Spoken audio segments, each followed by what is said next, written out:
Welcome back to another episode of Adventures of Marr, YouTube.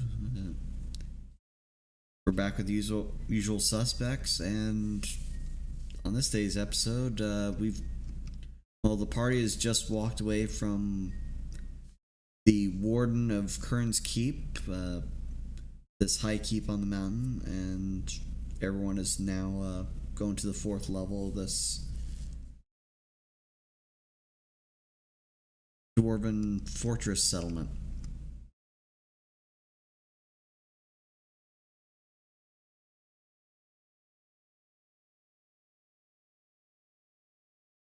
All right, mounting. I feel like sending Sid first would be a wise idea.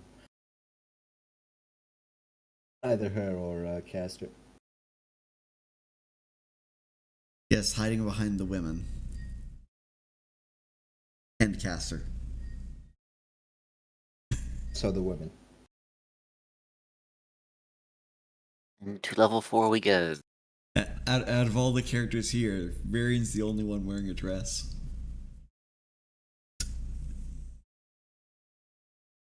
It's called robes. Anyway, yes, level 4. Just gonna drag and drop the part.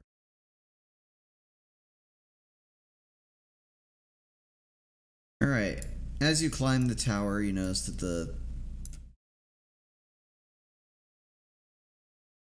the lights are more dim up here, and the stonework is more ornate and less focused on serving fortification purposes or maintaining the infrastructure above.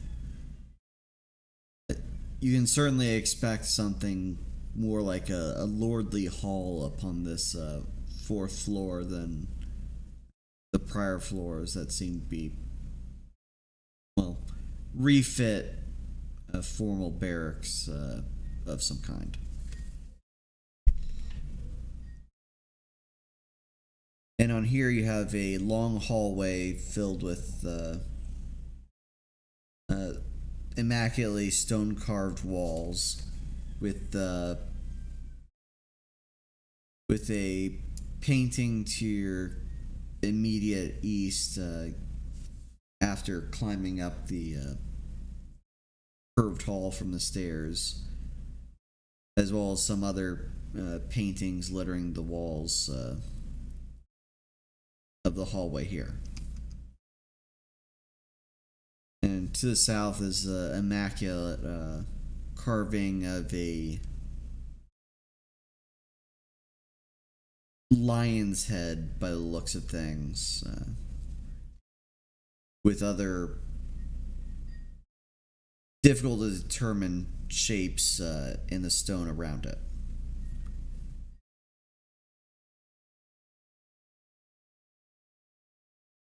Some of the more biased members of the party would consider this to be some form of dwarven artistry. And up here is a set of double doors that look like they would lead into some great hall of sorts.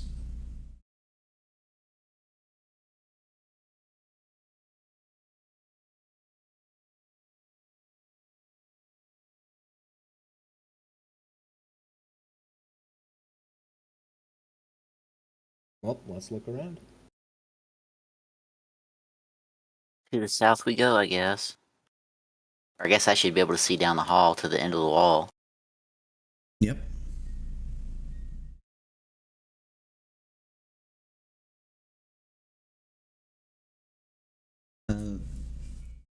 Around here you see an open door to what must be a guard post of some kind. Within is a guard that is seemingly relaxed, his helmet's off on a table near him, as his shield, where he is now with the axe in hand, polishing the metal of his weapon. He lifts his head and at the sound of your coming and just simply nods before turning back to his work. Do you need something up here, lass?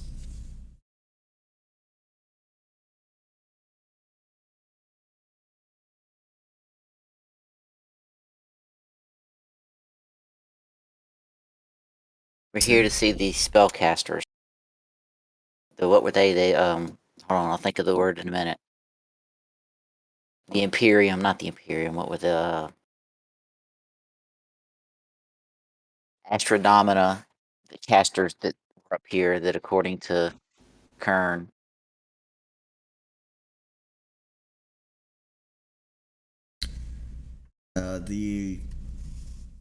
The fire wizards you're talking about? yes, them. They'd be in those halls there. They took over the Lord's Great Hall on our turned it into some kind of church from what I hear of it, but they haven't caused any trouble besides possibly causing our warden no shortage of sleepless nights.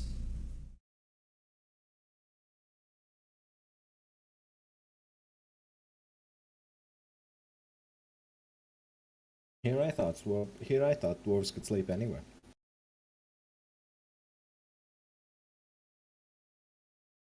Can and want to are two different things. Fair enough.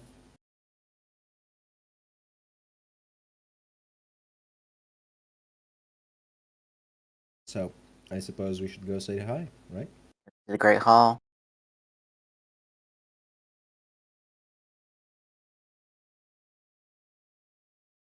All right, so you move back to the north to where there's the set of double doors here that dwarf referred to.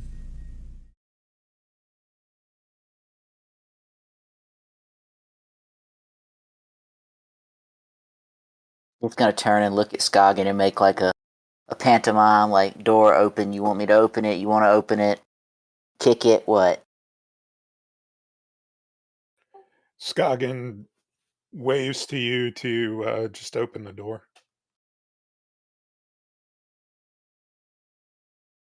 Guess I'll just bow, like, yes, my lord, and open the door very Well, it's sarcastically. good to know that Sid's finally learned her proper role. Oh yes, master, I do be hurrying, master. Don't get the whip now, master. I be on it. See, if you could have just been like this from the start, Sid, things would have been so much more Nicer cordial. between us.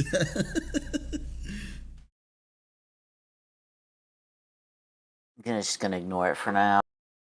Let Sounds it like come to a these. nice boil.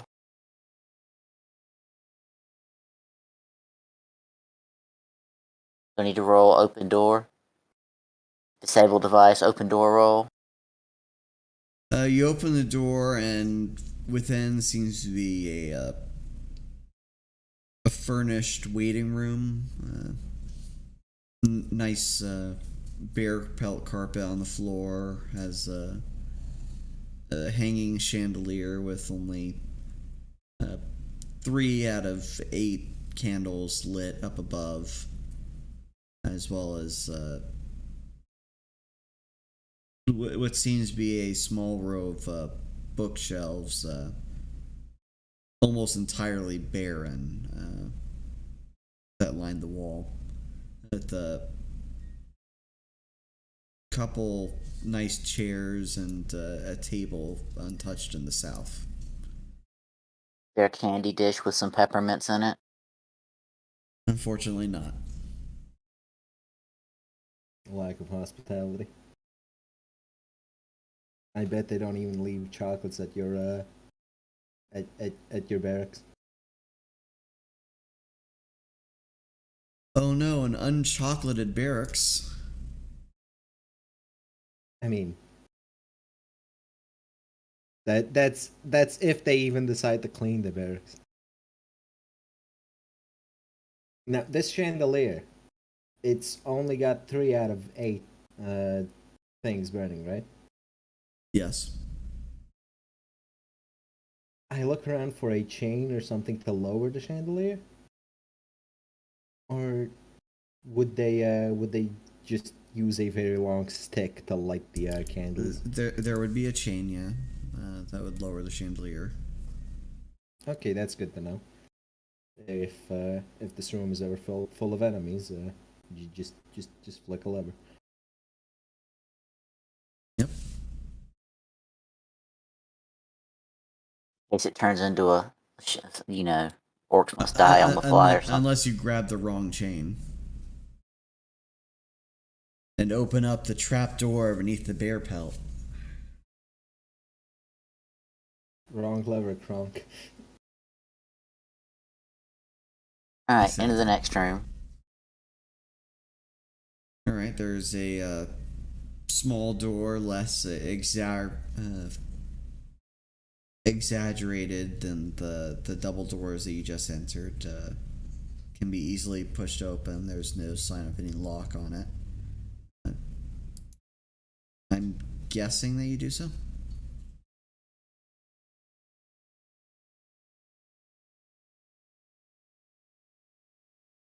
You will enter. Alright. Within, you hear the sounds of incantations and the smell of incense in the air. Though it doesn't smell like actively burning incense, it smells like incense that has been put out recently. Does it happen to smell of honeydew? No, but you do have a lingering scent in the air of honeydew. Alright. In this hall, you can see that tapestries and other such decorations have left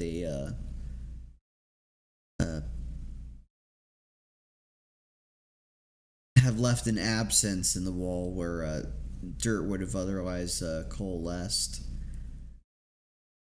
leaving the stone walls mostly bare. And up ahead, similarly less lit chandeliers gloomily light up this hall. At the end of the hall, you see 2 men before a stone basin on their knees, and they're praying before the water. Inside, there's a metal statuette of sorts. What seems to be something similar to that creature that was defeated outside of the Lord Mayor's palace. And it seems to be immersed within whatever's inside the basin.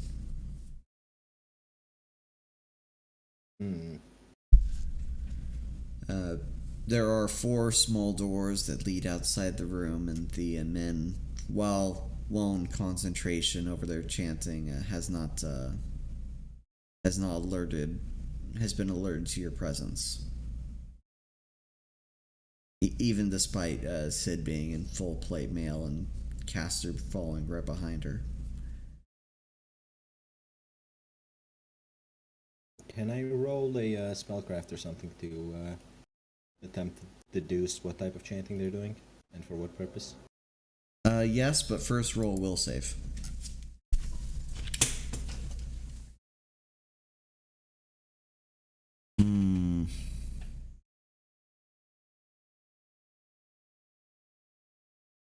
Should I?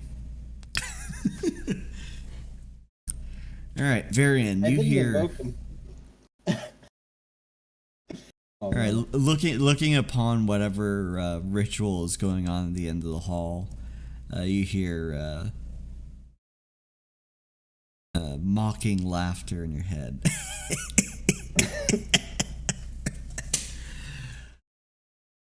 So that's what's happening here. Jack, this is the funniest thing you're ever going to see. Gods are special creatures, you know. Lots of belief makes for lots of power, and you turn something that's incredibly mundane into something powerful with lots of magic and belief. You know that, Jack? See, these people here, they're obviously working some magic that they believe is the wrath of some god that they're channeling to different purpose. What you got here is them trying to suppress a relic that they've made. A relic filled with all that belief of wrath and fiery vengeance. It's being held back by water, Jack. Held back by water and prayers. Deprive them of the water, who knows what nice little mishap is going to happen to the top of this fort.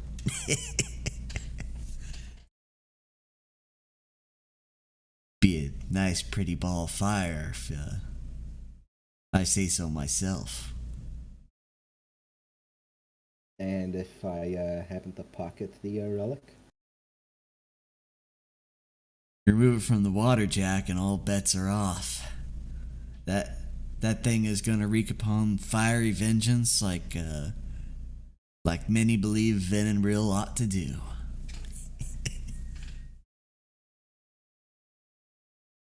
Let's leave them to their prayers. In that case, I prefer not to have this entire fortress crumble on my head. That's no fun, Jack. We'll have a little fun later. And besides, we need to convince the warden that they're not good people anyways. What better way to do that than an accident, right?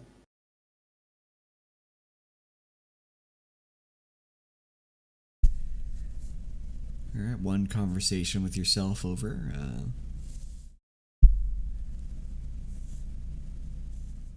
Does his conversations with himself happen like instantaneously in a moment, or does he stand there for like 3 full minutes just drooling? Good question. Yes'nt. I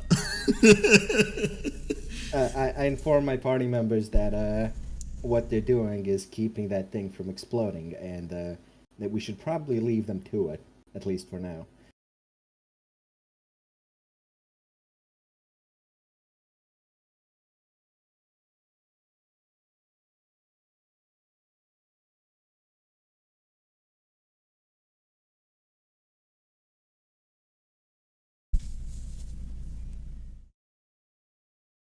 Alright, so is the party ready to move on to other things here? Let's check out the other doors before we cause a 9/11 type incident. It was thermite in the water that blew the towers up. Listen, dragon Jet breath fuel can't melt water. Dragon breath can't melt stone walls. That's just patently untrue. Anyway.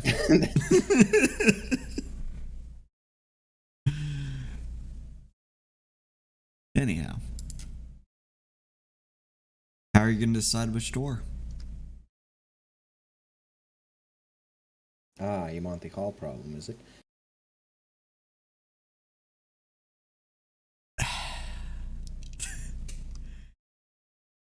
Is that what you learned from all these enemy watchings? The Monty Hall problem? Listen, I knew about the Monty Hall problem beforehand. Anyhow, open the door, Sid. What's behind door number 1? I'm trying, but my doesn't want to pick fucking thing up. Is it a car, or is it a goat? Or is it a fireball? Who knows? Well, just reveal one closest to me because I can't move my token. It's being a pain. Okay, Firefox is being annoying. Alright.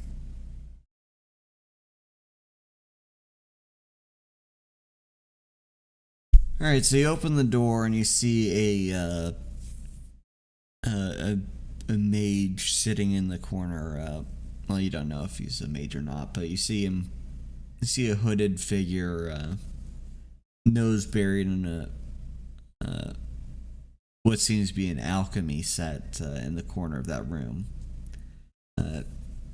Mixing vials of some things, and there seems to be quite many clay flask lined up on a adjacent table to him.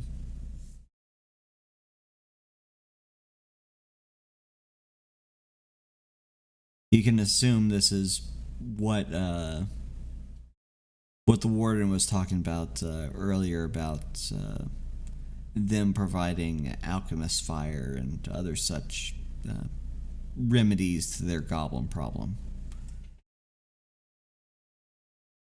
The room itself is stripped bare of any furnishings it once had. Possibly this was a eating room at one point, but it is now turned into an alchemist's paradise. Or an arsonist's paradise, depending on the point of view. Used to be an eating room. Now they're cooking with fire. We're cooking crystal, Jesse.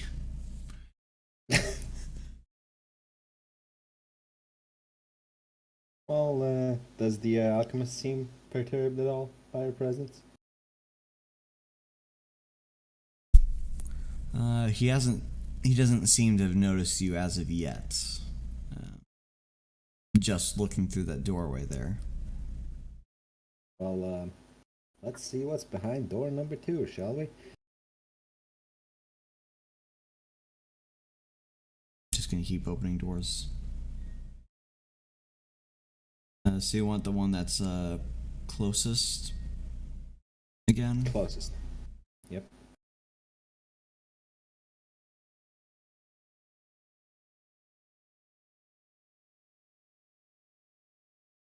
Alright, from here it seems to be some kind of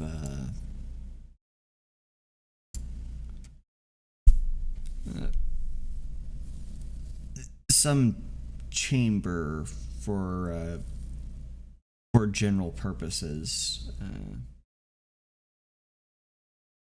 It could have been a place where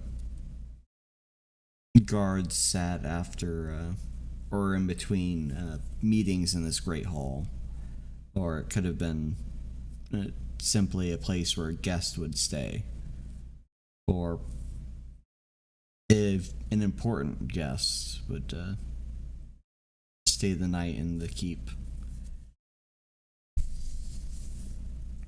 You notice looking further in that there is a doorway into another room. So, judging by the dimensions of the room, it'd be a much smaller room. Ooh, a storage closet. I wonder what we can steal.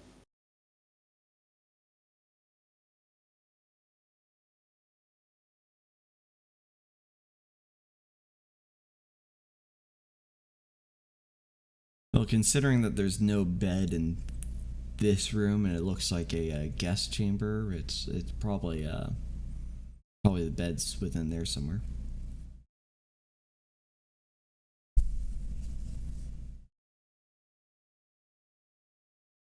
There's only one door left to open. You want to do the honors, Sid?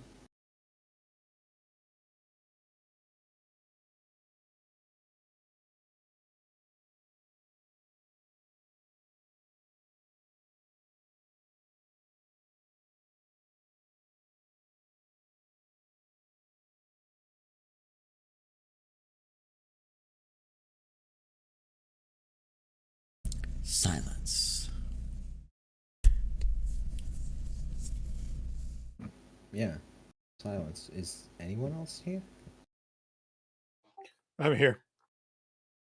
What do you feel about the situation, Duck? Since you're here.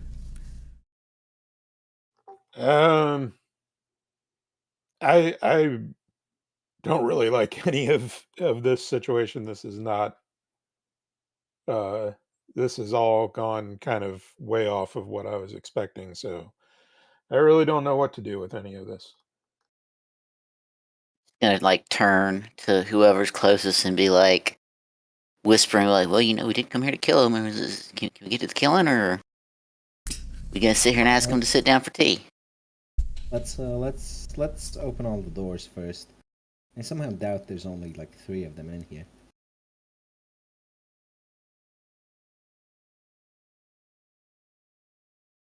And besides, they're not violent as it stands. And those 2 can't exactly get violent with us without risking the entire place blowing up.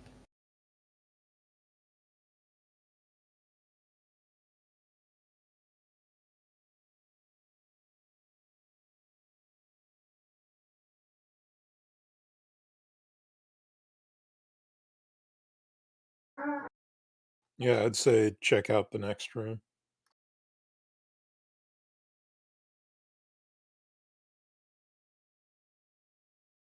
All right,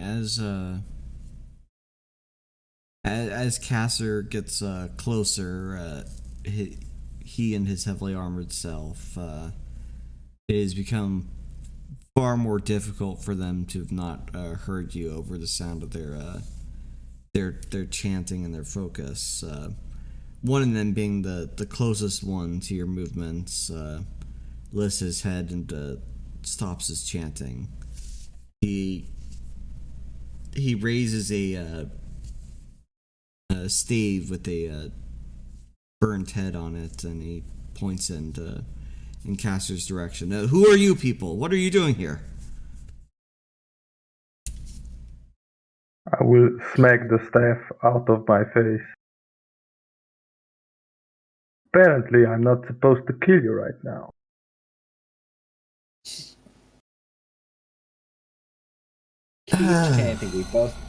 Keep chanting. We both know what that relic will do if you don't.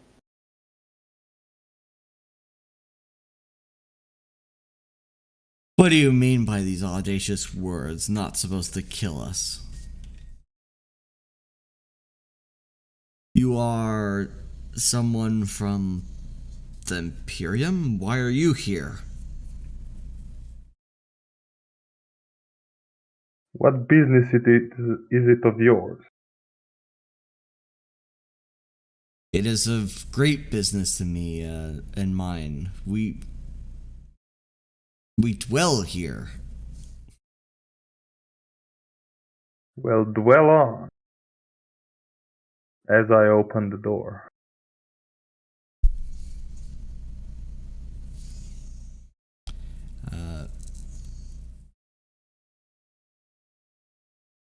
You open the door, but the man here is indignant. He says, "What do you think you're doing? You're bursting into our home." And?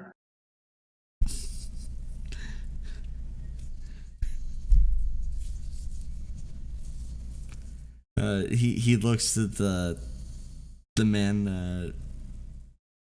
that is maintaining his spell work, and then he looks to Caster. "I must ask you to leave."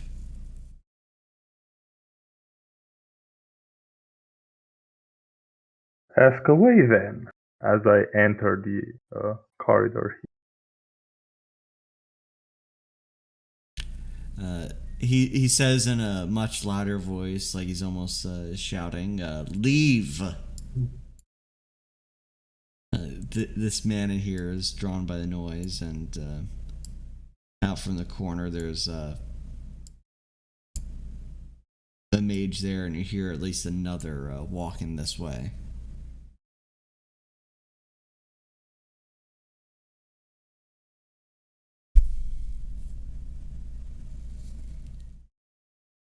So, where's the bathroom? This isn't where I parked my car. I lost my dog. I'm looking for it.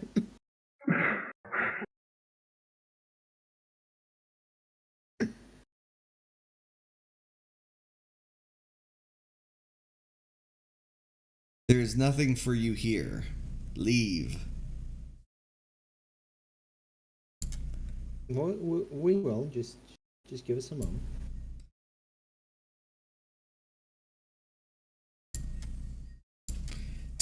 He says as he goes off into another room. I am leaving the line of sight. Don't worry. A man comes out of a room here. He looks incredibly tired as he walks around with the help of his staff. He says, "Who are you?" Hi. I'm looking for the warden. I appear to have gotten lost.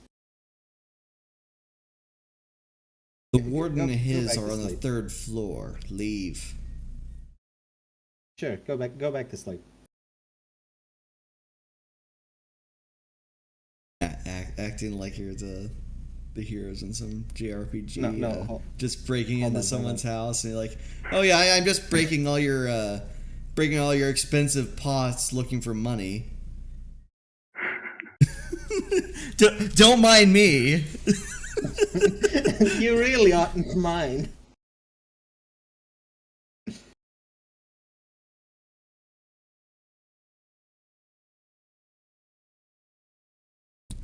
All right.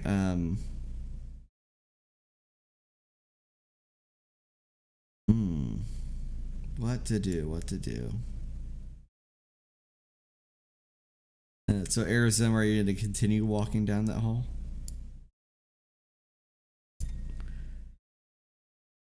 A caster would actually reconsider getting trapped and outflanked, so he retreats a bit. So it's not there, right? Back here? Bluff to convince people that Caster's that stupid.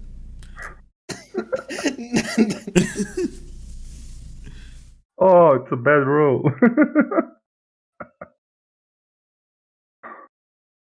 I need to roll over 9 for... Fuck!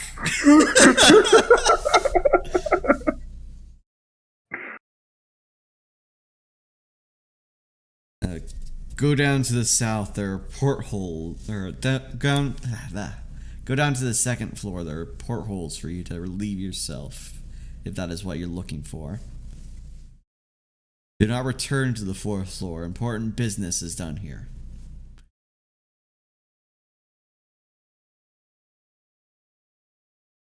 Say, I mean, this place could really use some divine vengeance, you know? What do you guys think? Divine vengeance, yay, nay?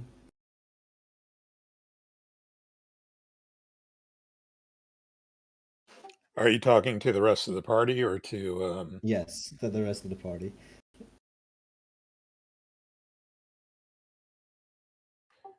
Skagen makes a face as if she's considering it, and then nods.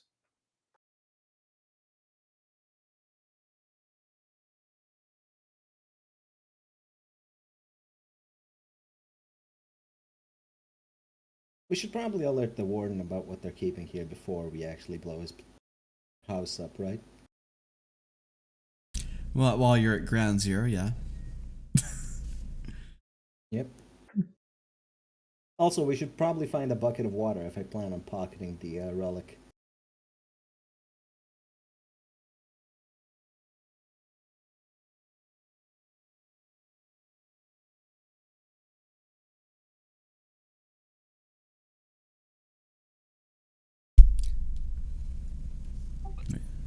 Well, I suppose we should leave, fellows. We've obviously taken a wrong turn, and we don't want to bother these folks on their business any longer. Skagen says.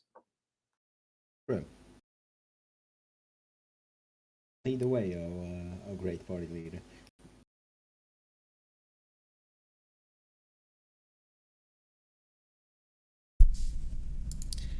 All All right, so you go down the hallway and leave them be for now.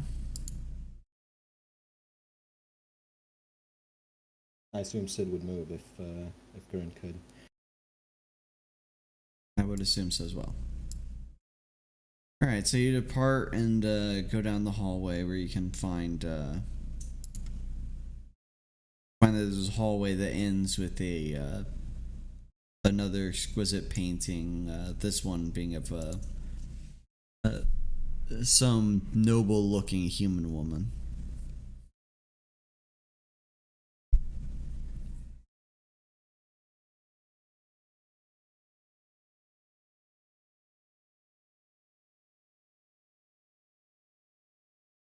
A noble-looking Is human. there Skagen does not compute.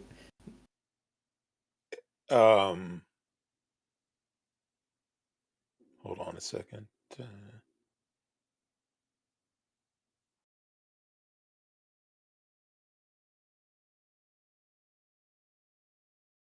Okay, Scoggins gonna look at the painting, see if it's concealing any kind of door or anything like that. All right, roll perception.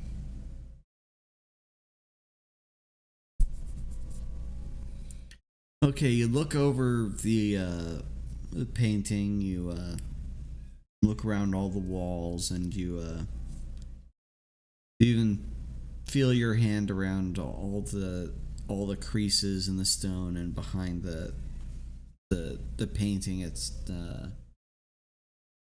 behind the frame of the painting, and you do feel a rush of air coming from the direction behind the painting.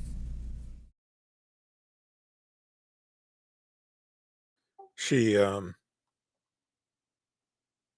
whispers to the rest of the party that I think there's a passage concealed behind this painting.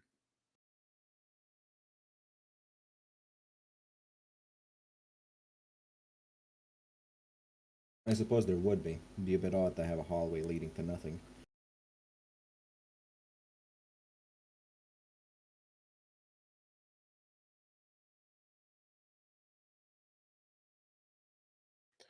Scoggin will attempt to open the passage. Is there any kind of like is the painting like on a hinge or? Scoggin looks over it, looks over the stonework around the painting and the walls. Nothing stands out to her as a button. She tries pulling at the edges of the frame, and it doesn't budge anyway, as if it's as it was nailed into the wall.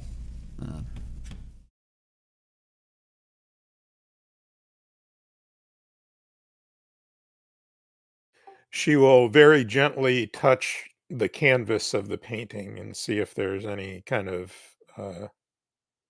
give to it that it would open or anything. The extent of the give is from what Scoggin would expect of a covering of canvas like this painting is made of. She feels something hard there that's not hard behind it. That's not stone. Possibly wood is behind this painting.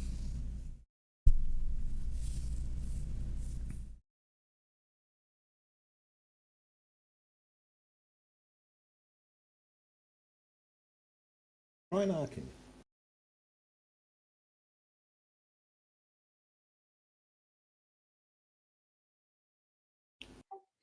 What do you guys think they should try? Try knocking. If there's no signs of the painting being moved on the ground in front of it, that would mean it opens from the inside, which would probably mean someone's on duty to open it, right? Possibly.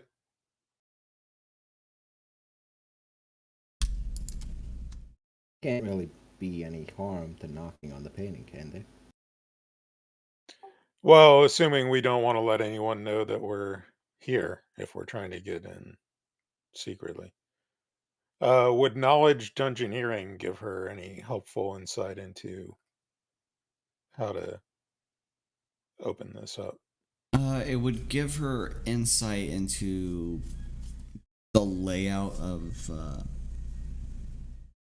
the area so far.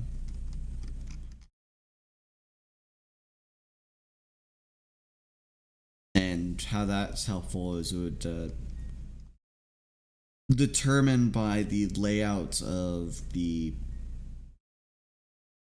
overall structure if whether or not a room would be feasible, or if a layout of rooms would be very difficult to fix. Like, for example, on the fourth space, having a room that is outside of the walls that would be supported by the lower 3 floors.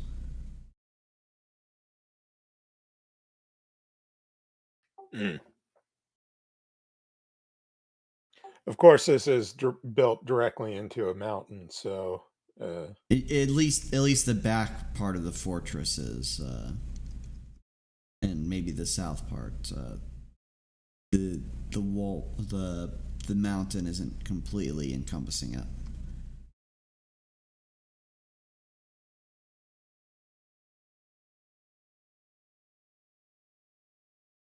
Could this perhaps be an emergency exit of some sort?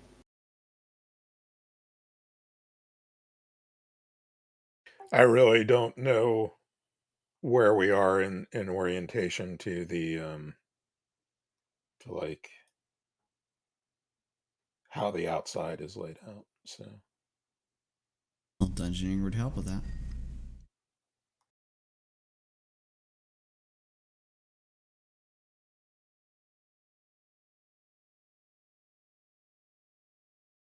And your dungeoneering just happens not to help with that. As far as you can tell, the room's measurement is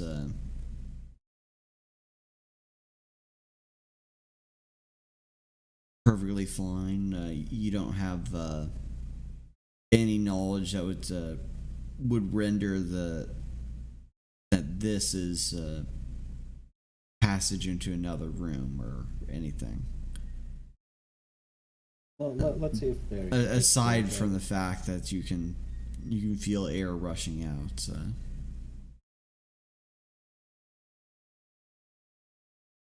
Varian would know that from where they're standing, there is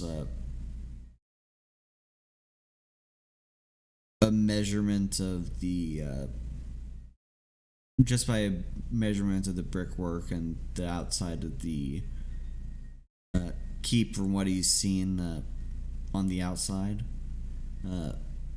Much of let me just do a quick reveal.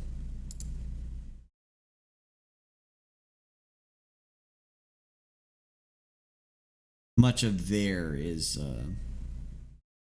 not capable of supporting rooms.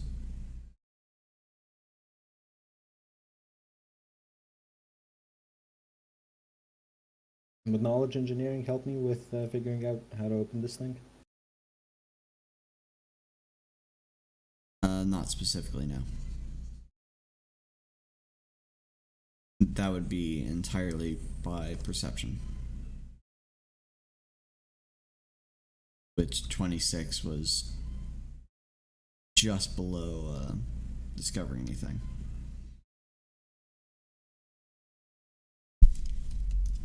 How long would it take me to take 20 on a perception?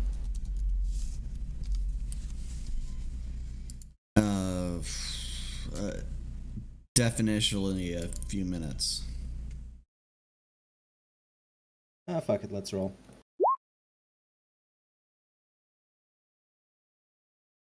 Hey, I almost was 20. Okay, but 34 perception is enough to see an odd shadow in the indent of one of the bricks beside the painting on the wall. It looks like it's just part of the brick or some error in the stone cutter that caused this brick to have like a chip missing out of it. Though I'm certain that if Sid were talkative, that she'd say that Dwarven masons don't make errors.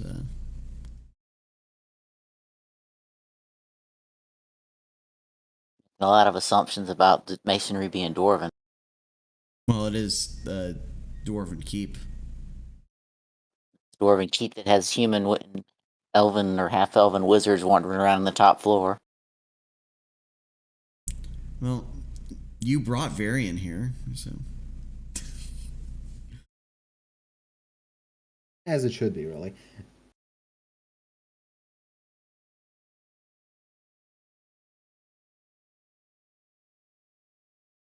In any case, I pressed the odd-looking brick. Okay, you put your thumb against the area, and without much surprise, the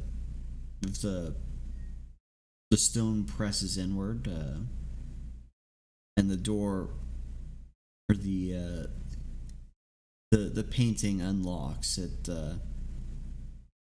sets on its hinges and it swings outwards slowly, without much noise or fanfare.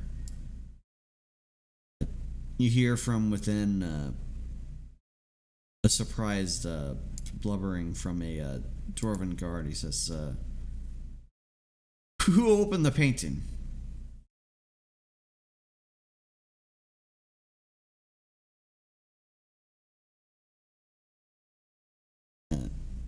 Who opened the painting? He marches over here. Ain't nobody allowed in these passages here. No villagers, no adventuring folk. We were given clearance by the warden to look for to investigate the wizard folk that have been helping him with the goblin problem. We believe them to be of low character. Did any of them happen to pass through here? No, they're not allowed to pass through here either if they ever deign to inspect such places. I see. Well, I suppose we have nothing to do here then, right? One would assume.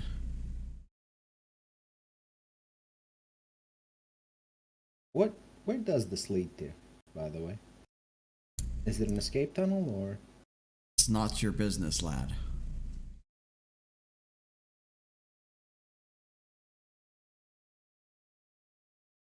Fair enough.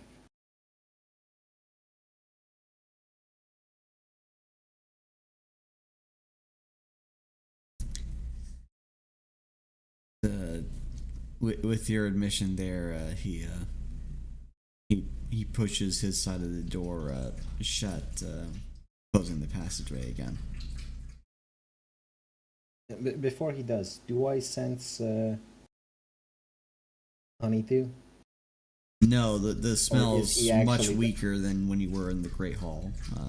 Okay, so specifically when you were in the truth. Great Hall and had the doors to the south open. Okay, so he's actually telling the truth. You could have there's sensed something. motive, but yeah. Well, my perception is better than my sense motive. Anyone could have rolled sense motive.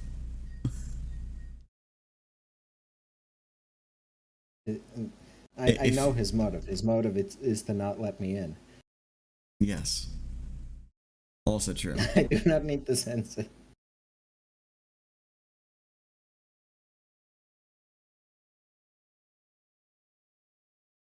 Well, let's turn around. We've bothered the kind man long enough. Alright, so you've really turned away from all encounters you walked in on. What's the plan? Well, you ought to inform the warden that he's keeping a bomb essentially in his tower. The only thing that's preventing it from blowing up is the constant chanting of the spellcasters. Well, it's either that or blowing the bomb up ourselves, but I somehow doubt that would go well for us considering we'd be on ground zero. Just gonna turn around to, Varian and then be like, why don't we just go tell the warden they have a bomb up here that's gonna blow up his tower? I'm sure he's not gonna be happy with that. The big problem with that is that they're the only ones keeping the bomb from blowing up.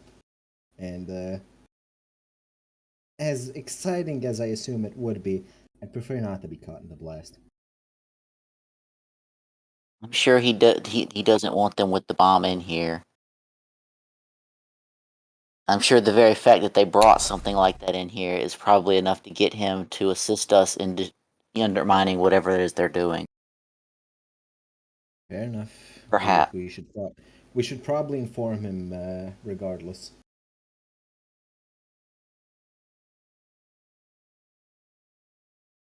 So you're going back to the warden to confess the snitching? Yes. Snitches get gold, hopefully. If only.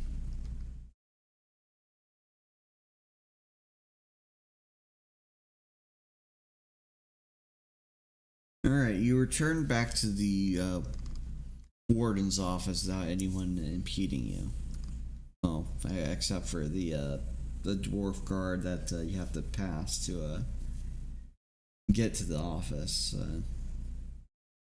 But having been told off once, he stands out of your way and allows you to just simply knock on the warden's door. After a moment of waiting, you hear a large, drawn-out sigh from within. He says, "Come in."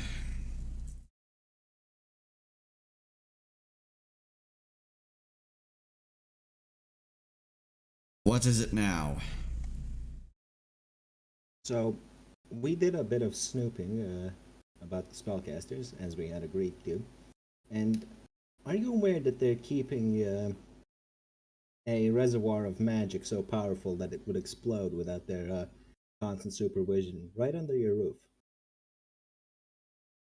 I don't know how human magic works. I don't know what they're keeping up there, but or what you've exactly seen of it. Have you ever been in their in that chamber after they set up? They bring us supplies to continue our warfare. We do not indulge upon breaking the privacy allowed to guests to stay under our roof. We are not elves. F off.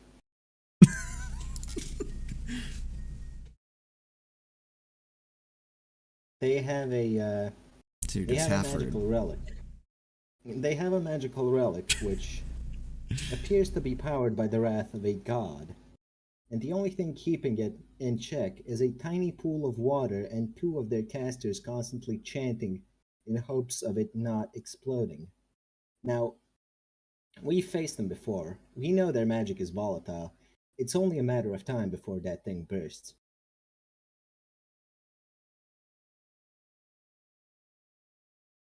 He sets down his quill and then he leans forward. And you believe that they are due to set this off, and this will destroy more than just the humans that are gathered up there. It's likely to take out the top floor of the fortress, and if that goes, there's only one way for it to go, which is down. Why would it go down when it can go up? There's this little thing called gravity. I'm sure you've heard of it. Certainly the debris would go down, but why would the he leans over and rubs one temple with his hand and says, I'm not just about to evict them based upon the say-so of someone that clearly has come in here with a intent of removing our guests, especially the elven ones. You're welcome to see it for yourself, though I'd advise staying away, considering the strength of the artifact. You said you need need their help to continue your campaign. What if we were to help solve your problem for you? Then you would no longer be in need of their services.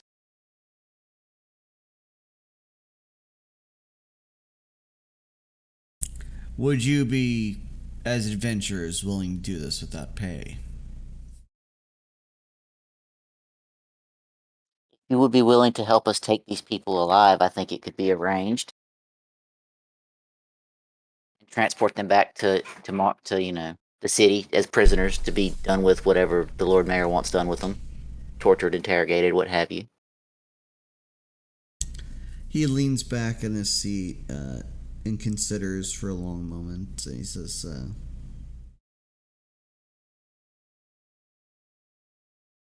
I won't put anything on paper, but if you can take care of the goblins without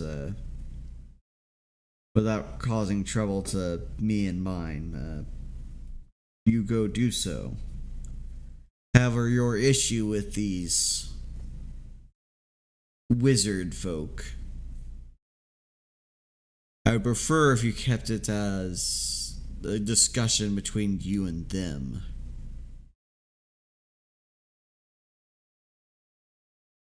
Understandable. Those wizard folks start to have issues. I somehow doubt they'll be able to contain it to just us. We will try, of course, but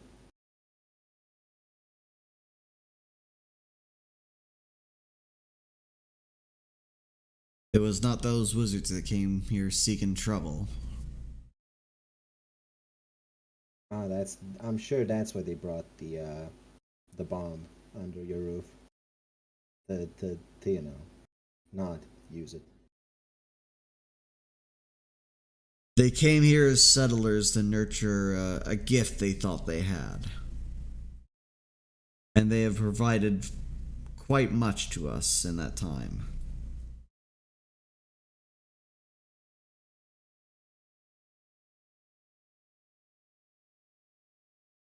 We'll go take care of the goblins. In the meantime, do try and keep them in the dark about your knowledge of this.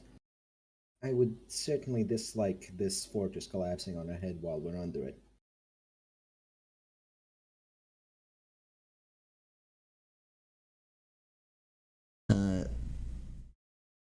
He says, now that is something I would not allow.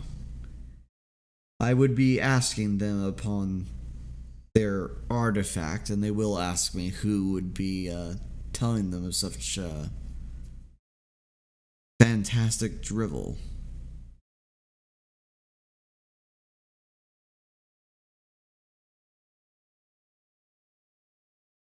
Then shall we go confront them together?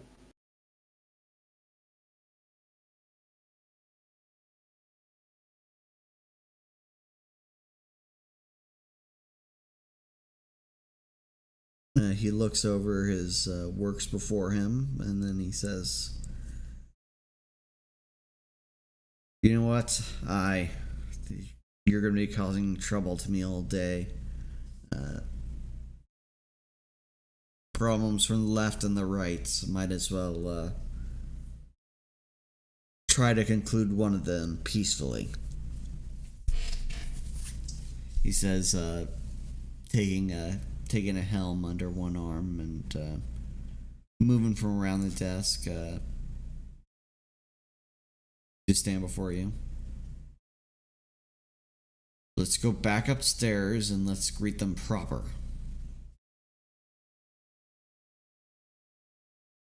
Let's.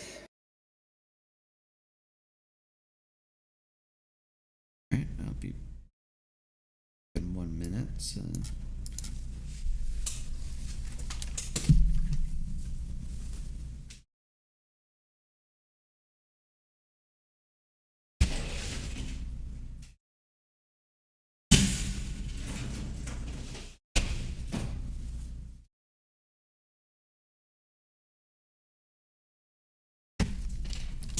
Alright, I'm back.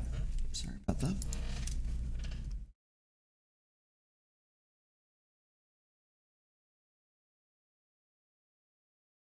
Everyone here? Yep. Okay. Yep. Alright, so he escorts a lot of you back into the Great Hall. Upon entry, and considering the last recent entry from you guys, you're more easily noticed by the mage sitting there at the end of the hall. He quickly rises at the more familiar faces of adventurers, and then he stops saying whatever he was about to say, considering a greater familiar face stands before him. He quickly bows his head. He says, Warden, to what do we owe the pleasure? And the dwarf responds, I have business talking to Mr. Blackhand. Upon some allegations that these adventurers made before me, I wish to straighten them out right quick.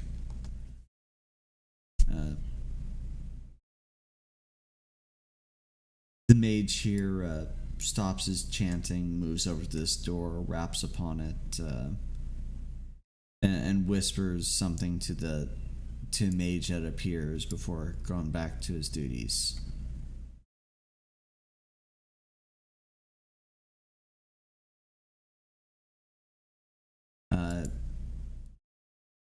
That mage comes out of the room here and he says, do forgive me, Mr. Blackhand is meeting with a guest. I will inform them about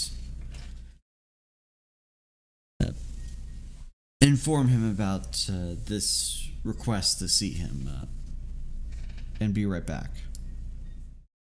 He says before he runs to the hall away from his workstation.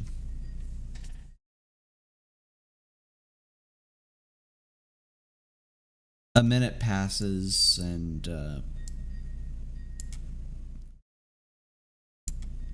soon comes a figure stepping out into the hall wearing more ragged robes, and one of his hands looks blackened as it was dipped in pitch, though it is Hold on.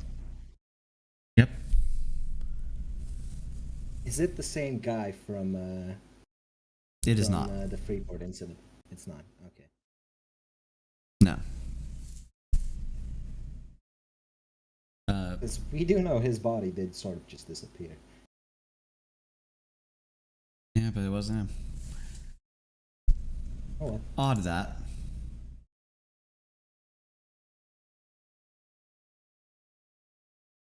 And with his appearance, the scent from of honeysuckle gets stronger in the air. You don't know from whence it comes.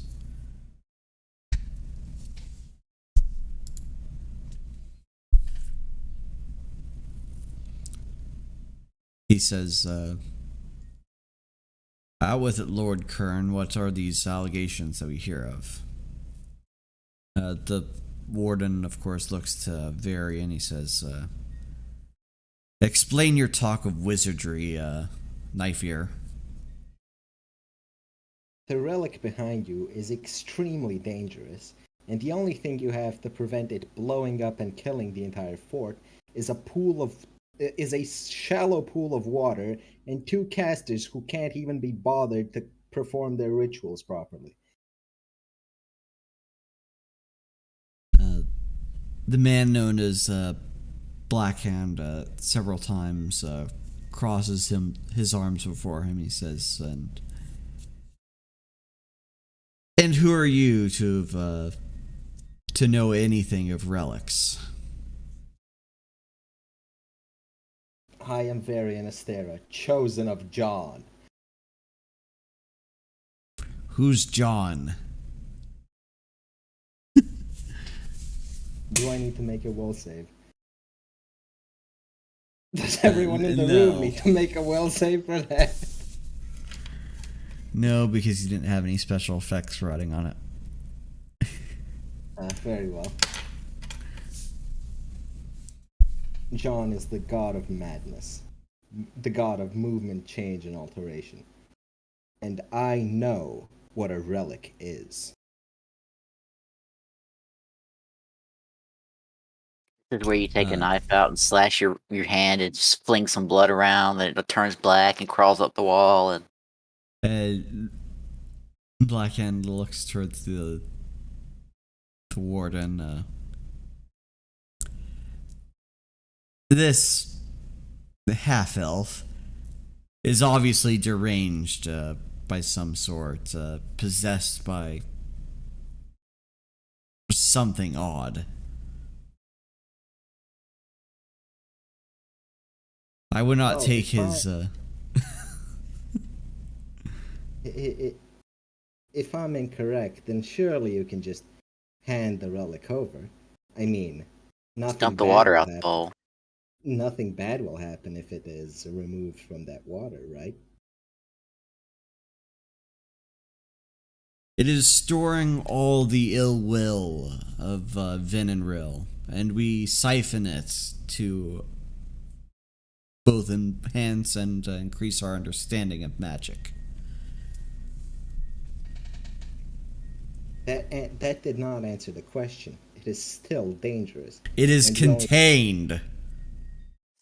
So Sid's just gonna throw this out there. So let me get this straight. You have an artifact that contains all of the wrath of a god, and you're just holding it under some water to contain it?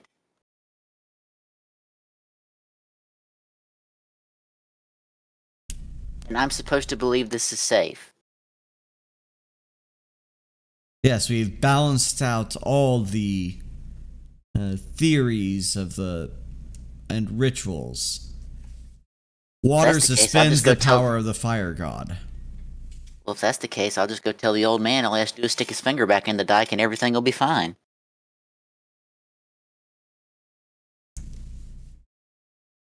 I assume this water suspends the fire god the same way it did in Freeport. What is this madness that you speak of now? We know your followers attacked a manor in Freeport. In the middle of a busy festival, you unleashed an avatar of Ven and Rill to cause chaos.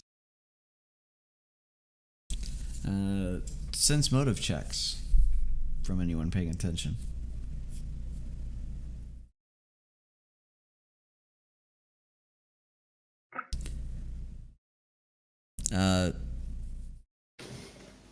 The mage here looks somewhat complex or perplexed at what you've mentioned. He says, to summon a god is no small feat.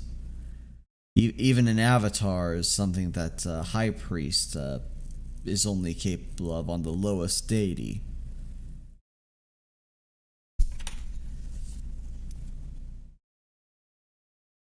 What was summoned exactly in Freeport?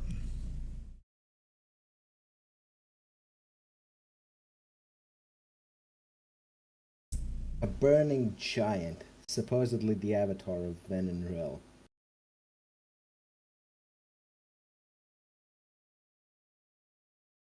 He looks at Varian and he looks at the warden. This is preposterous. I've done no such thing, and neither have any of mine. To be fair, we never accused you yourself of it, but your sect. Are you supposing that there are more than one sect of real herb priests who happen to have enough power to summon a god?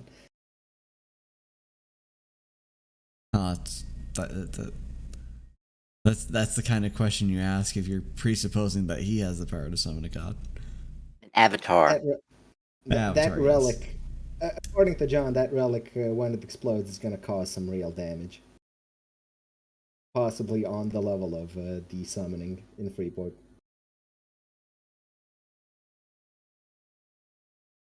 And all I hear is talk of you trying to cause it. The rituals keep all here safe and all of us powered.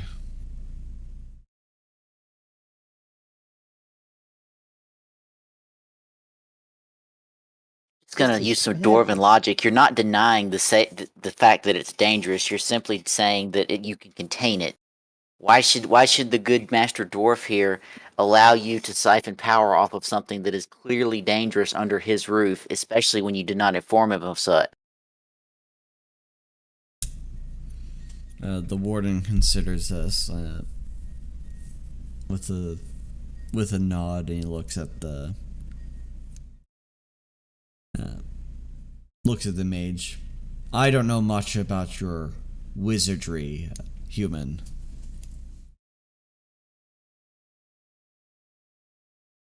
He says, your being in this keep is predicated on the fact that you keep the piece of deck and all of the safety of ours in mind.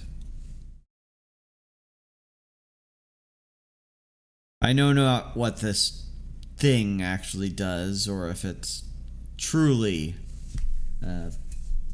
would cause the death of many. I want it out of my keep.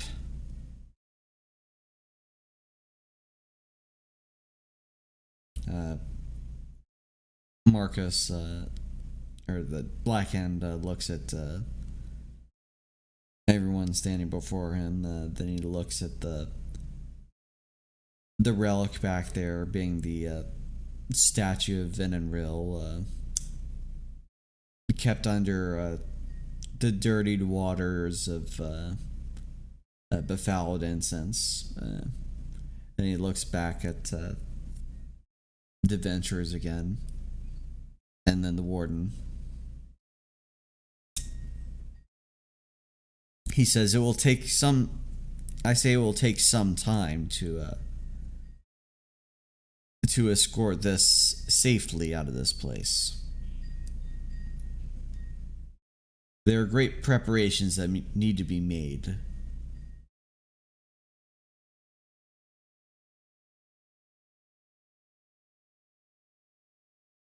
And then the warden says, you've done much for us, and I cannot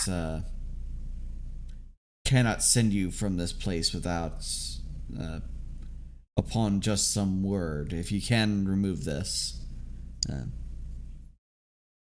I have no reason to doubt your intentions to do good by me and mine.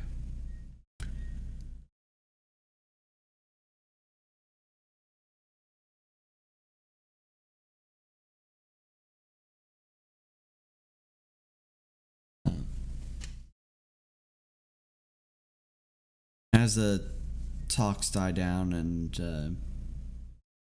you lot have gone silent, someone strolls out into the hall. Someone that looks out of place among all these robed and mysterious humans of different background. Oh no, attractive people. Yeah. Roll fortitude save to not throw up at the thought of attractive people. Back in 1 second. Dog at the door, and it's hot outside.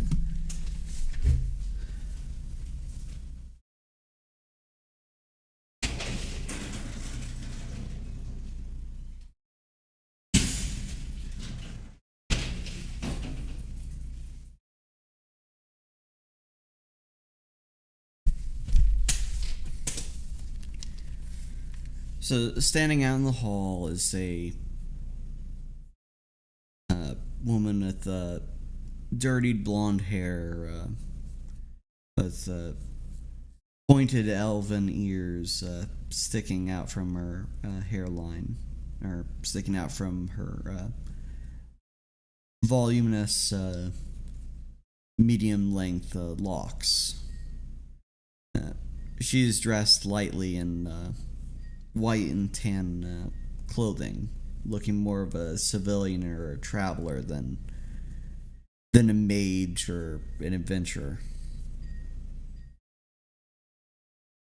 She regards the people here with calming blue eyes and says, "You have woven quite a tale, adventurers from afar. What is this I hear of about an avatar of a god being fought against?"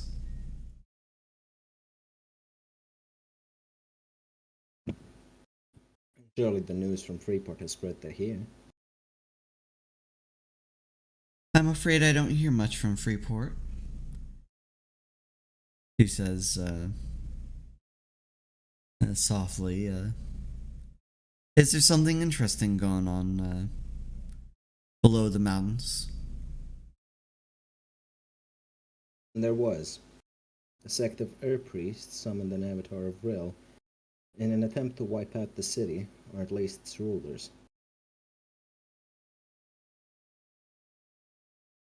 Now that sounds to be quite a dull story, unlike a fight with the being itself. He says, stepping by this black hand side. She smiles at the man before looking towards Varian.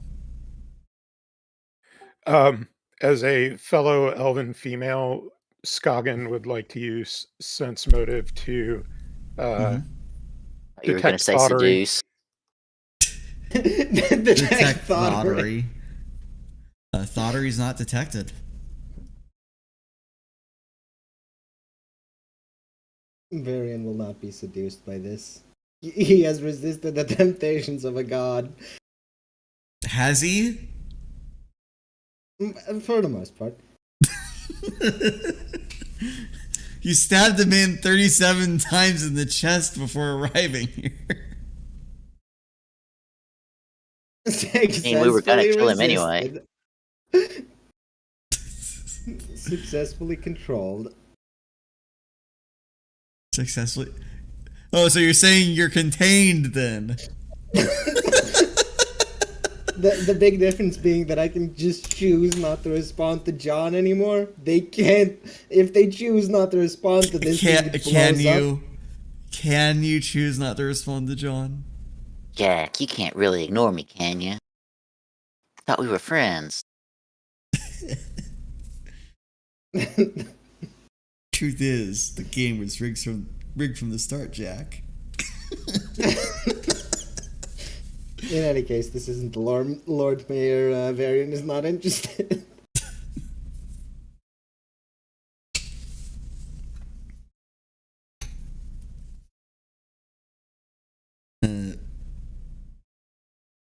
She says, laying a hand gently on her bosom. She says, "I wish you to tell me more about these priests you heard of." What were their names? How did you meet them? Well, it's real simple. They kind of summoned a big flaming dude that would proceeded to rampage, kill a bunch of guards, and then they died. And they told you that they came from here? This is the only sect of real herb priests that exists around the area. It's only logical they came from here. If I might elucidate things, she says, looking up to the chandelier for what seems to be dramatic effect more than anything. Pausing as she does. What would I need to roll to just drop the chandelier on her? Why would you do that? Yeah, come on now. Do you have telekinesis? Because does prestidigitation include telekinesis or no? No, not to this effect. That's a shame. That's a shame.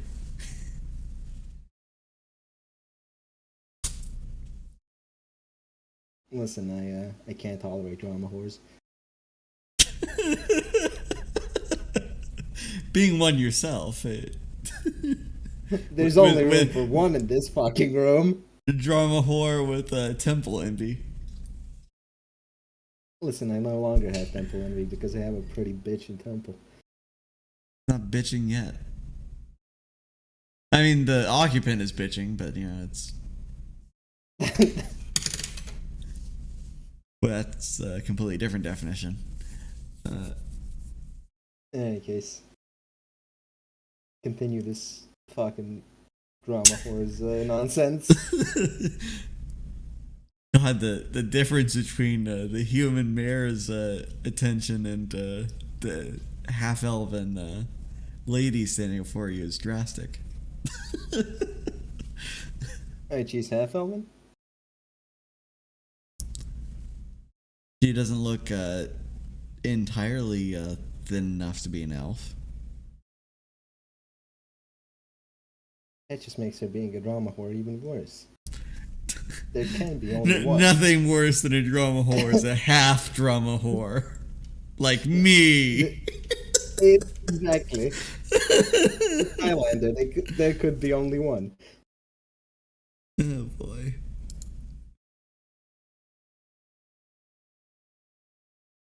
She says, delivering her speech,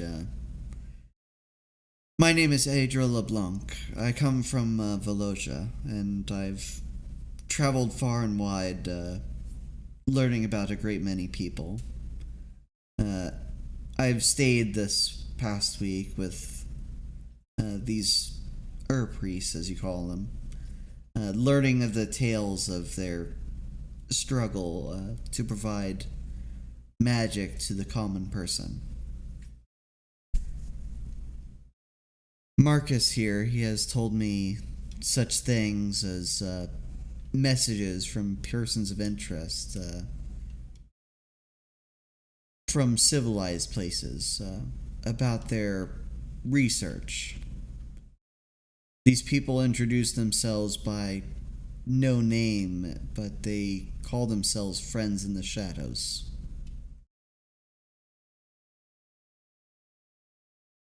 They've been very interested in the things that Marcus and others have been providing them, but a group of fellows has been persuaded by talk among travelers in the bar down below to leave this place near every other day at the advice of apparently these correspondents, since Marcus has been unwilling to share much of what he knows.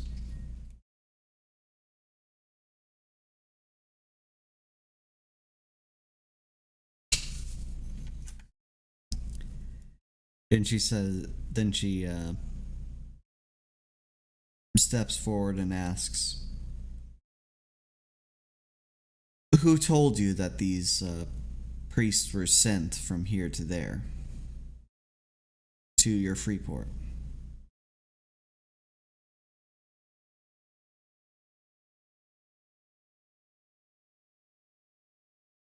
That's less than relevant. Is it? What is, it is. Our source has a vested interest in removing these air priests. Though your talk of friends from shadows sounds familiar to a story Skagen told me.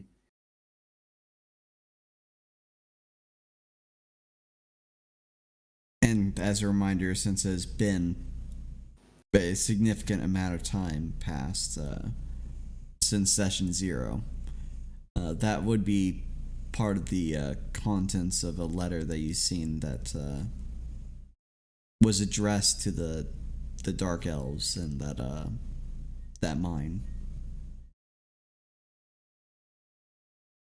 As well as actually the language of the person that you found in that tower out in the middle of the desert.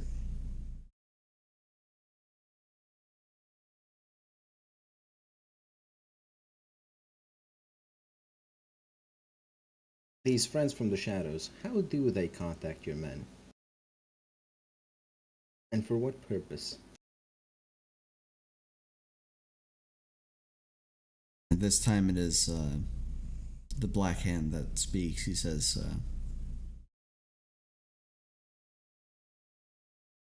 months back we've been contacted by a scrolled letter, which is odd because these have been left in places that are obvious to see, but we've found no clear messenger. And none had seen a herald or a bard delivering mail through here. Or at least none that bears the mark upon these letters. He says, there have been 4 of such a scroll in my study. Each of them detailing interest in the research, but each one growing more threatening than the last when I ignore correspondence. How do And they expect curiously to correspond? enough, each of these requests return correspondence through speaking aloud within my chamber.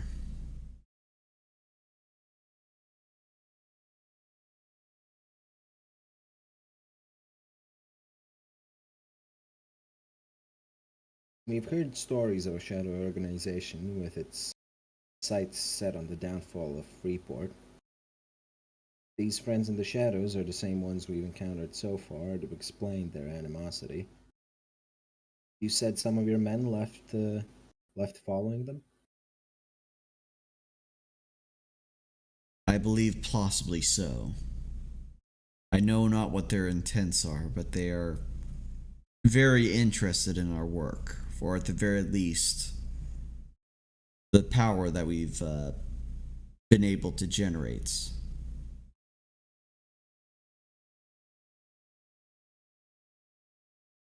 They find it very interesting that through my tutelage, we have turned farmhand and street rat into competent sorcerers.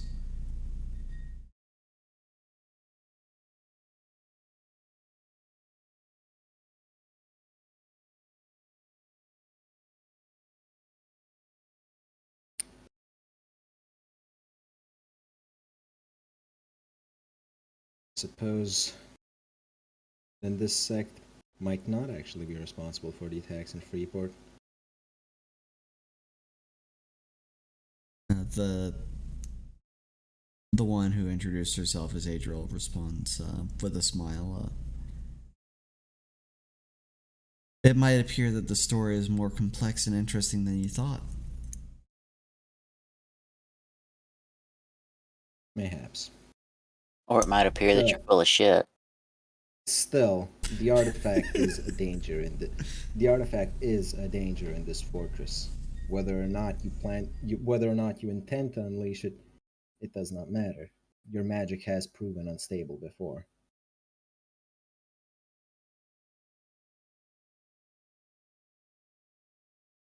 The instability is something that we will treat with time. It needs control.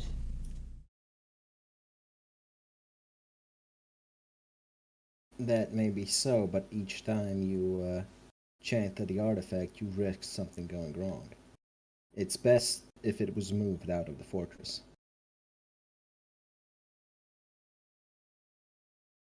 I've already Some agreed could cause less damage. agreed to the warden to do so. Then I suppose our work here is done, unless the warden wishes us to clear the goblins.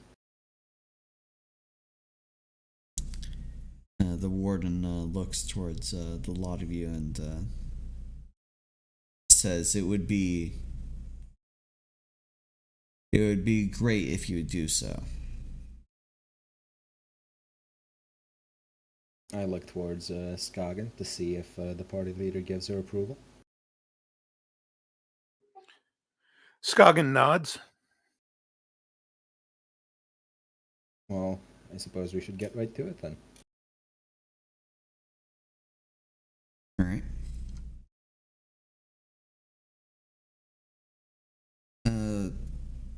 So you just leaving this and going all the way down to the first level? Well, they appear to be genuine, and we've heard of these friends in the shadow before. They wouldn't know to bluff with that if they weren't actually contacted by them. The one person, the one cultist that we did interrogate did identify the leader of their group as Marcus Blackfinger, according to the story notes I put in Right. at the time. That's true, but we heard from Blackhand that they separated off. And besides, they are going to move the artifact, so it's not going to cause any damage in here anymore. Threat relatively neutralized. Out of character, I instinctively don't trust the elf woman. I think they're lying and they. In character. Sounds like Sid in character. Yeah, in character, because I rolled in my sense motive roll didn't detect anything. I don't have any reason not to take them at their word. In character, Varian distrusts her, but that's just because she's an attractive person. Well, not just that. She's behaving rather oddly for an attractive person. She's palling around with dirty peasants who keep time bombs in their rooms so they can siphon the. So on the hot to crazy scale, she's either unicorn or crazy. On a hot to crazy scale, she's a yes. All right. Whatever you interpret it as, it's your interpretation.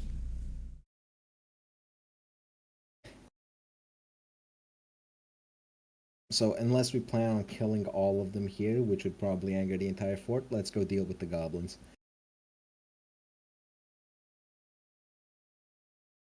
All right, so you return down to the first floor where people are going about their day still. Well, but it is well into the afternoon after moving upstairs, talking with the warden twice, and investigating the priests, and now you've gone to the main floor.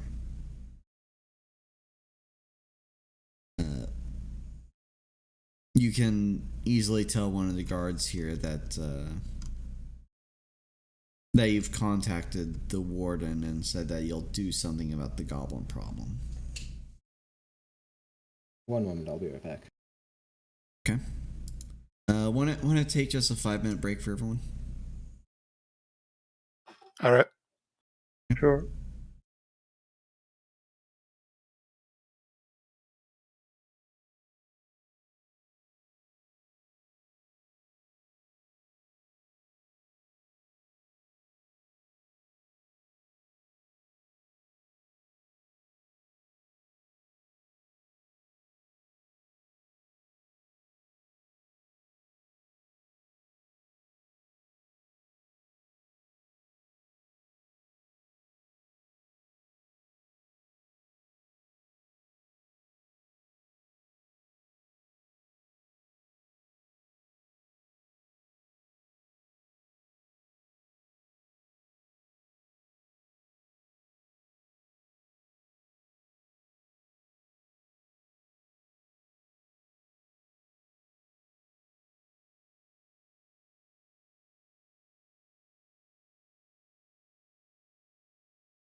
And we're back.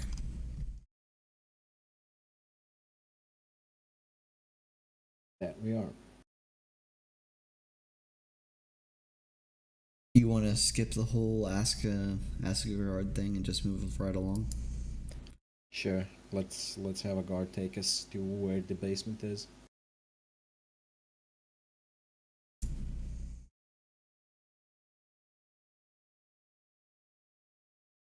Alright, so he escorts you down these stairs in that storeroom area.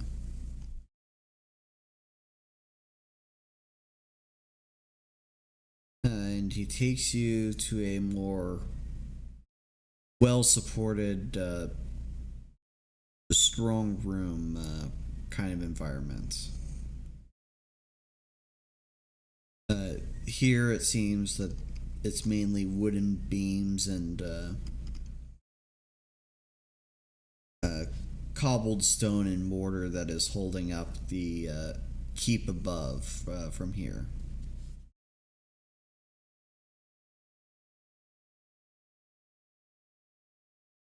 From nearby, you hear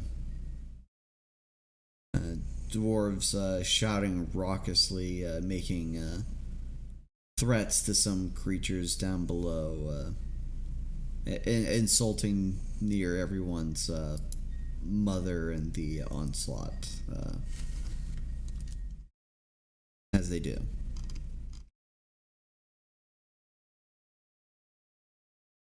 Both Korinne and Duck. No?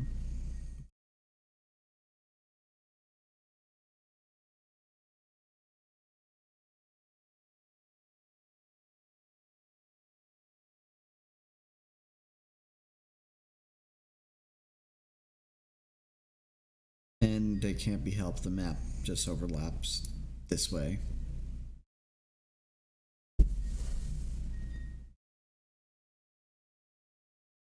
In the next room here is a few dwarves keeping watch here. One of them shouting curses and swears down that hole in the seeming hopes of provoking something from within this darkness down the stair to come up and attack them. This room is filled with a scattering of those clay pots that you've seen in the side room up above, under the watchful hand of the priest there.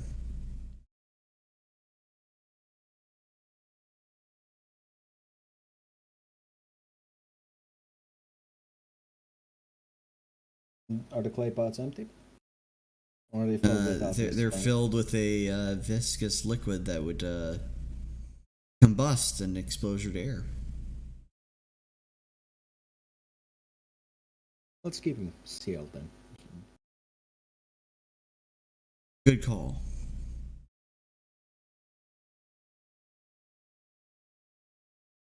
How large are the pots? They're potion sized. Is anyone looking? Can I help myself to one without anyone noticing? Oh, there's one guard looking over a railway with a crossbow in hand, so you can definitely see you, as well as the escort who is showing you down here. Where's this? He says, pointing, here's our checkpoints, where we keep the bastards below at bay. There's no telling how many of them there are down there, but we've been able to hold them off with weaponry and fear of flame for now.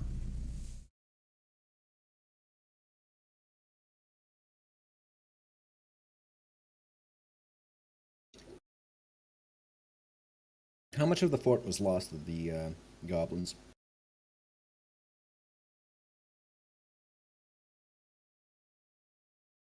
Much that was lost was the road to the underkeeps. There were no fortifications down there, save a storeroom for things taken on our travels.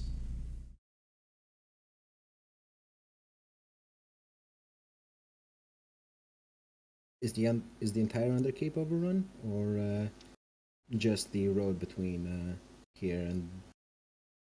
The road from here to the Underkeep was a span of 30 miles. There's no way that the goblins could have overrun the Underkeep.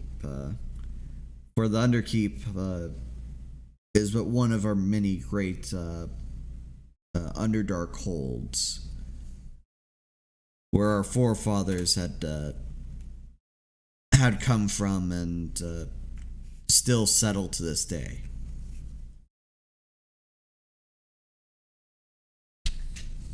Very well. We ought to be able to clear our path.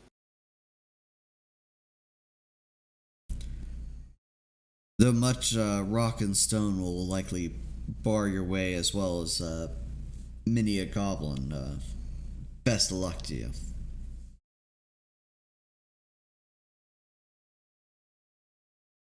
Who wants to take the lead? Probably be my job. But I have to move your figured so. character. Oh, you were able to move. Okay. They fixed that problem. Yeah, I reloaded it Okay. while we were yakking.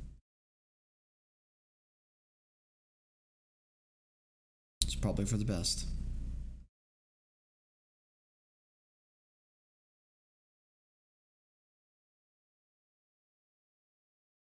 All right, That so direction or the other one? this direction.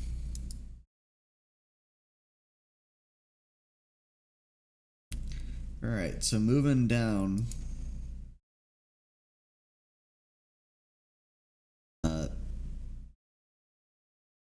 Sid, you see what looks to be a great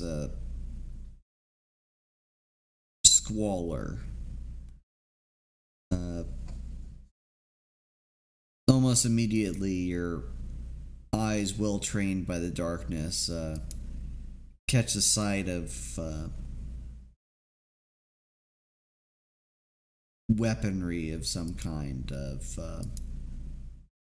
of metal and stone. A lot of these goblins are squat, but squat, lanky creatures, not like many that you've killed on the surface. They're more. What's the way to put this? They seem like they'd be. They're more like monkeys in stature, where they'd actually be quite, well, compared to humans, normal sized if they stood straight up. But their backs are hunched and they're clutching their tools and weaponry in primitive ways. Just as dwarven eyes are attuned to the darkness, so unfortunately are goblin eyes to dwarves. Those that are dressed little, aside from pelt of some creatures around their waist, chitter with some pigeon language that is difficult for anyone present to understand. One of the ones that is armored with more than just cloth or hide shouts, "Rock-pick goblins, we hunt, we kill. It's your blood we'll spill." And without much of warning, arrows start flying Sid's way. Wow, that is just wonderful rolls. One arrow bouncing far off to one side against the wall, and another one uh, easily dodged by simply sidestepping. Are you absolutely sure they can see in the dark? Goblins should see have it. dark vision. Yeah, they have dark vision, but I didn't say they're good shots.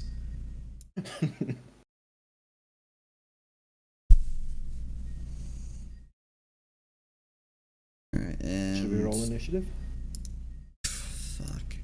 I'll roll initiative once for these, but yeah, let's open up the turn order.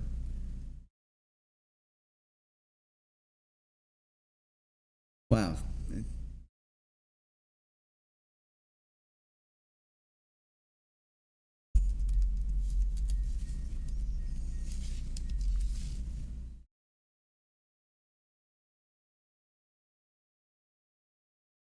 I don't get why they force you to select the token. So that there's a token that's being tracked. It's very helpful for the DM because when you go through the list, like if there's two items of the same name, it will show you which token is highlighted. Exactly. I suppose, but having a character sheet bound to a token would seem like the obvious solution to that. In any case, Well, they are in some cases, but they don't have it immediately tie in from your character sheet to the token that's there. It's the token is connected to the character sheet.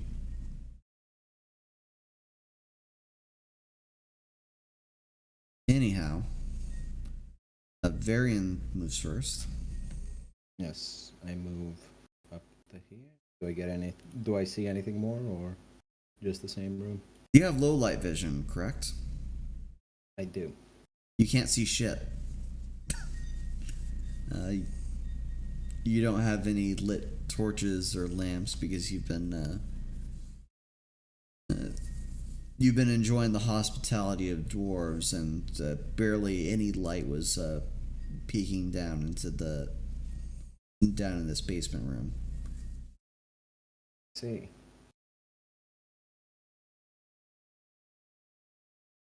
In that case, where's my Your vision range from There. where you're standing would extend to I cast that on myself.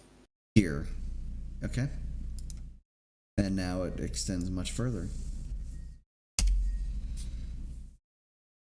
Alright, so you see a lot of goblins that are intent on chasing you down.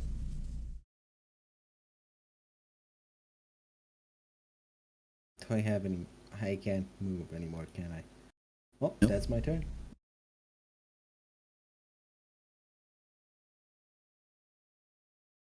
Skogan?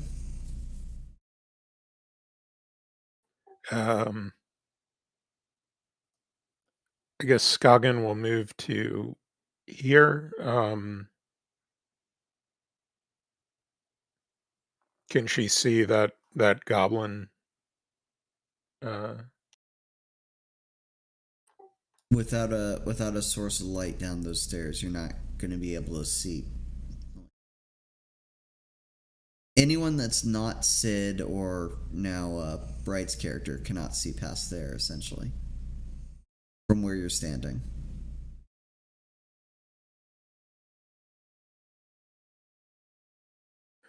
Okay. She'll take out a torch and from her handy haversack and light it, and I guess Alright. toss it on the ground near Varian. Yep. Light now extends out to at least there for you people with human vision, and to the wall for anyone that has low light. Yeah, she has low light vision. So. Yep. Okay.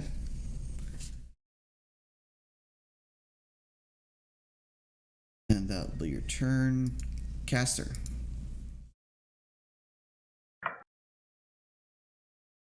I can see now. You can see clearly now that the rain is gone.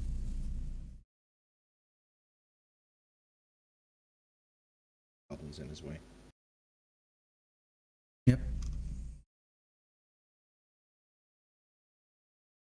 I can move close enough to smack him, right? I mean, you can.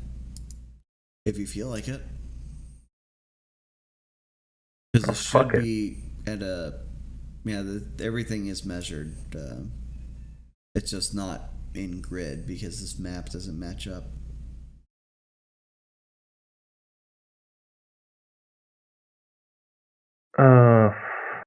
I'll just move here then. And smack this one. Okay.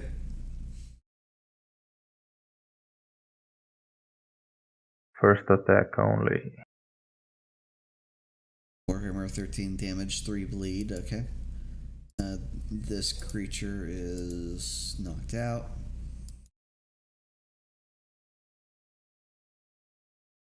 And it's the goblin's turn. Alright, this armored one comes rushing at you with his with a heavy pick. Jesus fucking Christ. Hitting the ground at your feet. This one rushes up with a couple of stone knives. Does a 19 hit? Nope. No. This one. Word. Oh, 20 hits though. A nat 20 does. And does a 24 hit. No. Okay. Alright, so it's a regular hit on that nat 20.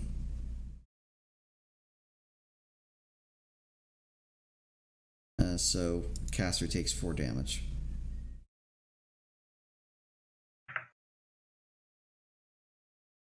Alright, and the archers miss caster.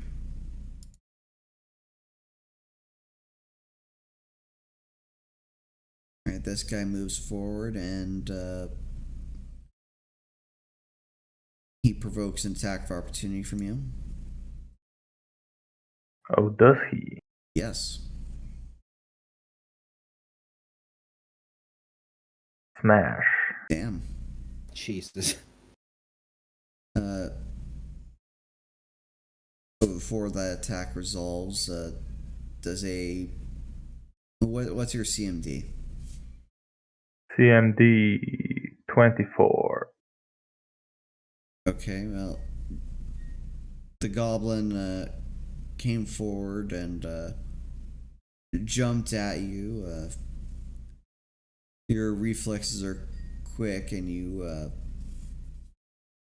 were able to hit him with your hammer, but his body still somewhat continued trajectory and smacked you well on one knee, bringing you into a prone position.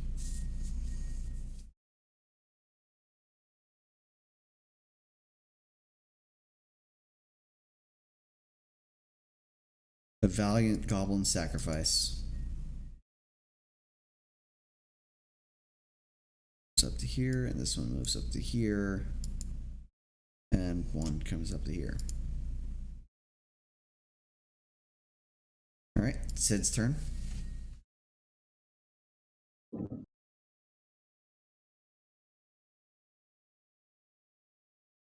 Off your head and shit down your necks. The only Here. thing short enough you can actually make that threat to. Gonna do the thing. Heave ho. Okay, you hit for 13 damage. That goblin there is knocked out. And now it's Varian's turn. Alright. Edge of night encompassing as many goblins as I possibly can. Where's the center of your area? I can see, like, here. And don't what's know where the all the other radius on goblins are. your darkness?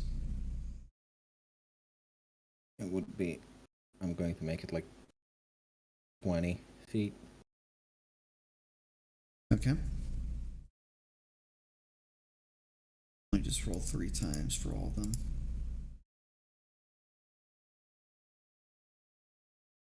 Alright, roll your damage dice for Edge of It Night. was 3. It was Huh? 3 damage. It, 3 rolled damage? Okay. bad. The darkness lowers greatly despite the light of the torch presence, and within you hear some pained cries of goblins. But those of you that see into this deep area of darkness can still see that many of the goblins there are still standing, and some were unharmed by the edges within this new darkness. All right, Skagen. Skagen will move to there and attack that one with her sword.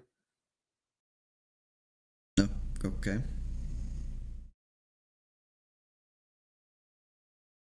All right, that one being the one with the icon with the shield, or this one? Yes, the one with the shield and axe. Okay, yep. You hit, dealing 9 damage. All right, caster. You're prone. This one knocked me down, right? Yep. Well, the one that's now corpse dead. Oh, okay. But this one is still alive.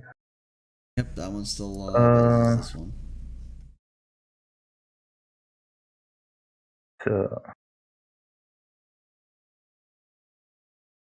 What? Yeah, I'm not gonna stand up. No. Just gonna lay there. Caster feints an attack with a hammer, and then drops it. Just roll bluff for the feint. Okay.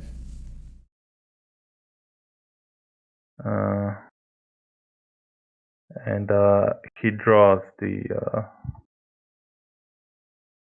gladius. Okay. Feint is successful. I don't even need to roll for that one.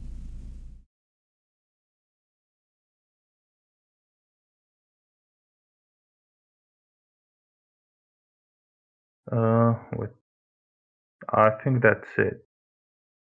Yeah, feint is standard.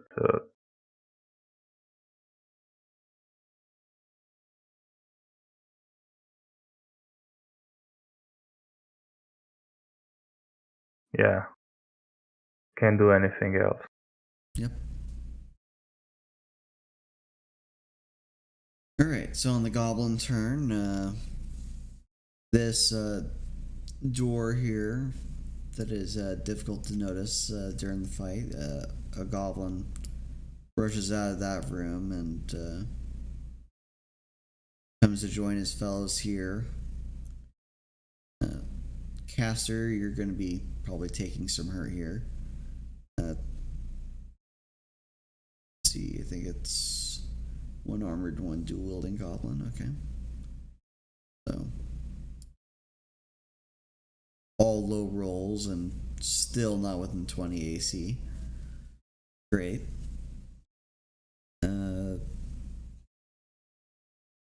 couple of arrows fly Sid's way still.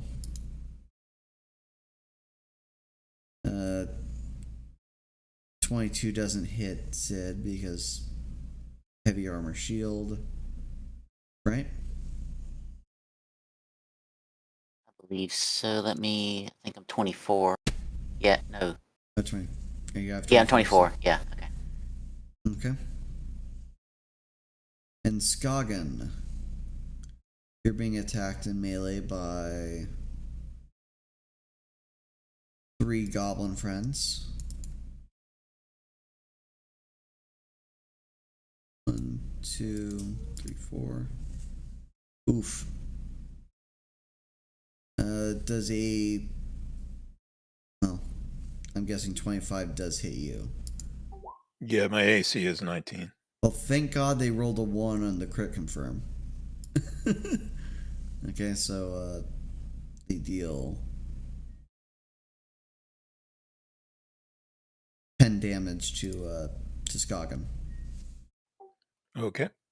Yeah, that last one with the dual stone knives just cuts into you while you're worried about fending off the shielded ones. All right, Sid's turn.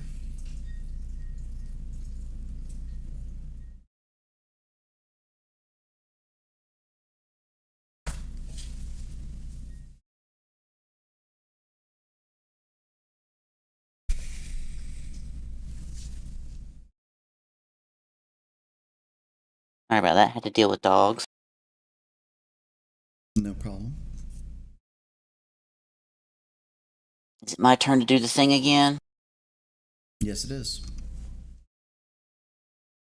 I guess I'll just sidestep around Skagen kinda into this darkness. That would be a wall. That's a wall. Yes. Can I get through Skagen to get at the green menace? You can help Caster out with his particular green menace that he's surrounded. And I will by. gingerly step over the corpses and scream, "Get some" in Dwarven.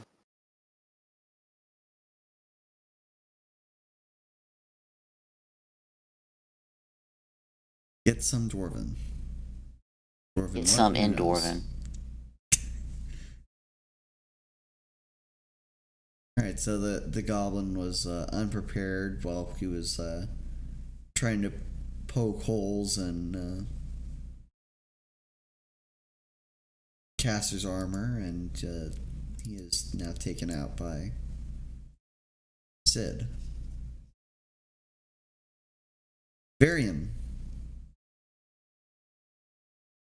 Yes. Yes, me. 'Tis I.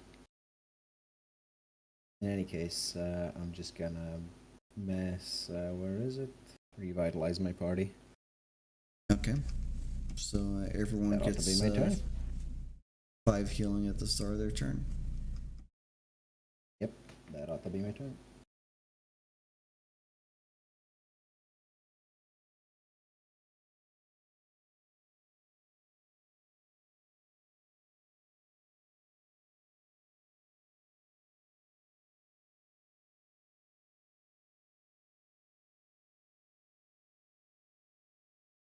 Okay. Skagen. She'll attack the same one she attacked last time with her sword. Okay. Don't forget to heal 5. Yep. Alright. For being such untrained combatants, they're very deft and devious, making it difficult to hit him with that strike. He took no damage.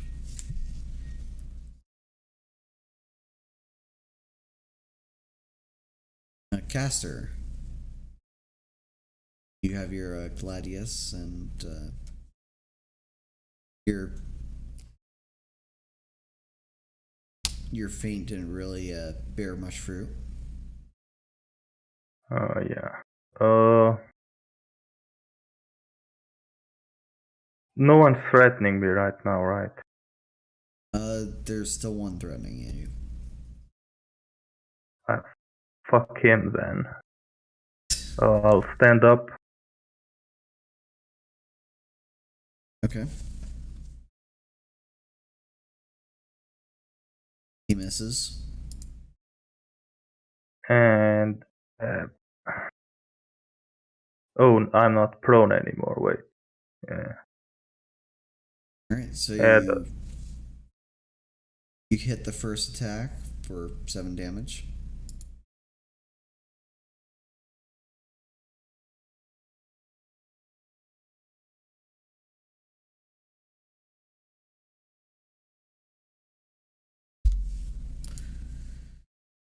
Okay. Goblin's turn.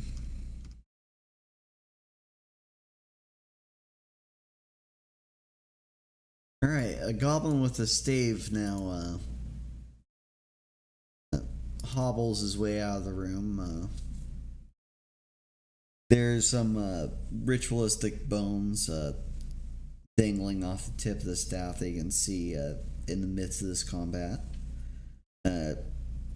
He waves the staff around in the air, saying some goblin-y words that none here can understand, and then points his finger at Erazem. Roll a fortitude save. DC 16? Yep, you made it. You felt like your body was about to undergo some painful change, but thankfully you resisted. And speaking of painful change, you take no damage, but you have 2 of these goblins still chasing after you, smacking your shield and armor with their weapons. Skagen. The 2 armored goblins here are gonna both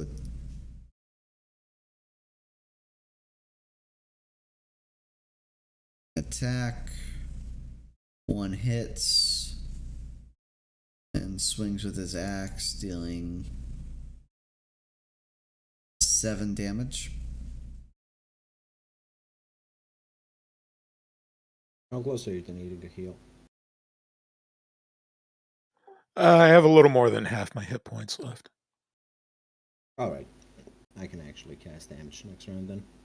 And the dual-wielding goblin, he Never mind. tackles Skagen, pushing her to the ground.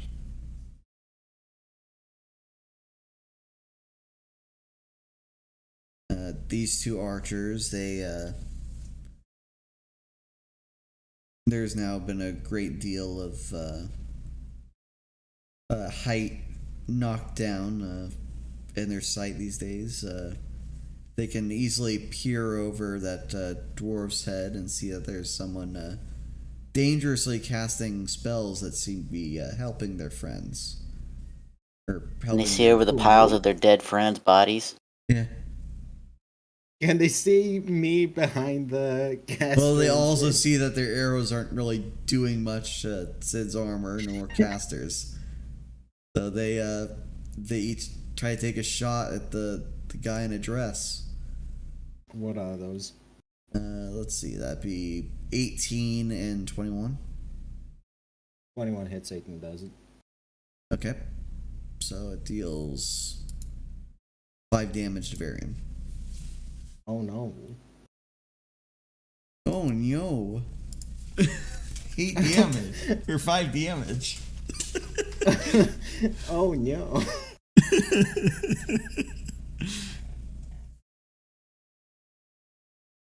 Alright. Sid's turn.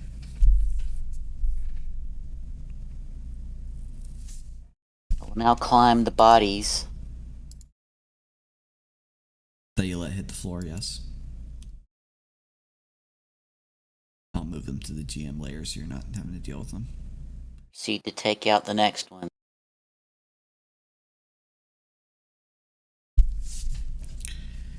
Okay.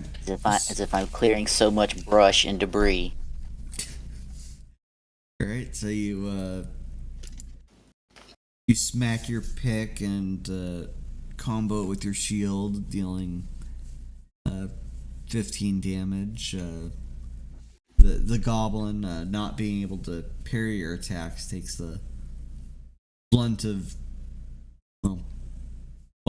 the pierce of your pick in his side and the blunt of your shield to his face, but seemingly standing, being a far better warrior than the dual wielding variety. Should be getting bull rushed as well. And yep, he can be bull rushed. Let's see. Yeah, he's being knocked back. But there's someone in the way. He goes prone and takes 1d6 damage. 2d6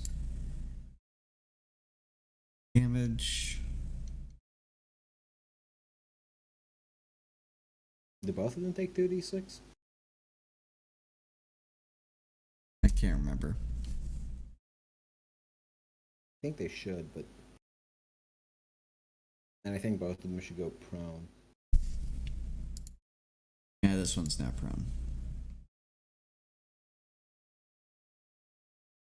Varian. Also, is that not enough damage to kill that guy? No. Fucking wow. What do you mean fucking wow? You one-shot these smaller mooks and you're like, oh, I'm not killing these guys in one hit? Wow. Exactly.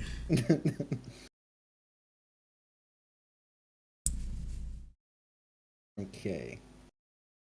What do you mean they're not all the same hit point amount? I'm going to attempt...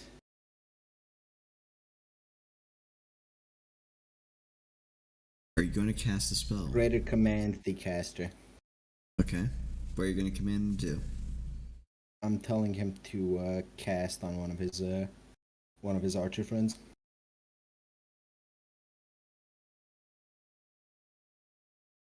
Okay.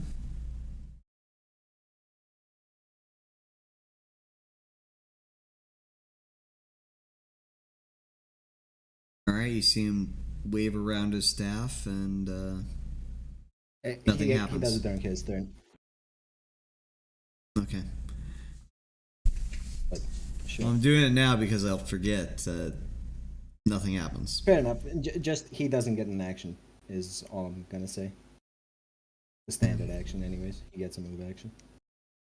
Alright, Scoggin, you're on the floor and there's a goblin on top of you. I'm pretty sure this is just a normal Saturday night if your character is anything like Sid believes. Does it require a special feat or something to like dual wield daggers? Not particularly, but attack with them both in the same round would well, without any severe penalties, would be a talent or feat. Yeah. Okay. In that case, she'll just pull out her one blood claw dagger and stab the goblin that's on top of her with that. Okay. Roll your attack. You have -4 because you're prone. All right, and you missed, unfortunately. Caster, you're not on the ground. Indeed.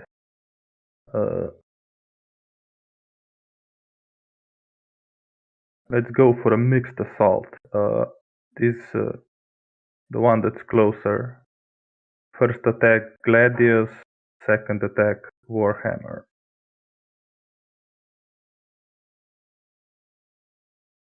Okay.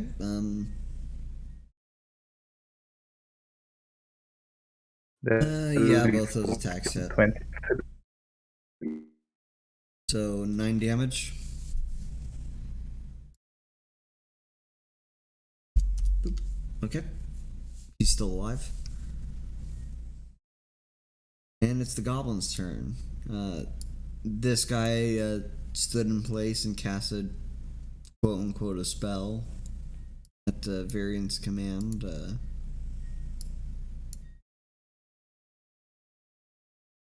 Yeah, at least he's not targeting our party. And coming out from that room was another staff wielding lunatic. He's not entirely sure what's going on, but he dislikes that there's a dwarf here, and he cast the same spell that his friend did earlier. Sid, roll fortitude save. DC, what did I say, 16? 16. Yep. Oof. Alright, first off, you take...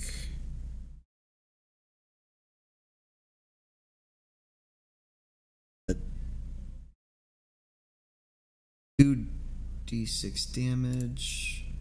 You take 7 damage, and you feel even more painful change in your body. You're... Oof. You start growing hair from places around your body that normally don't sprout hair, and you begin to hunch over. You're becoming a man, Varian. No, this is Sid. Sid. It's going through puberty. All right, and As if Varian could grow hair. yeah. All right, and your armor melds into your person, and you've now taken the shape of a wolf. Congrats. You are now a furry creature.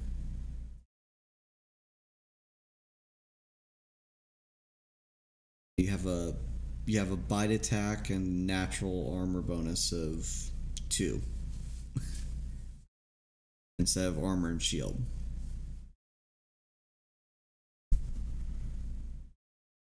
That sucks. Yeah, it does. Fortitude saves are a bitch.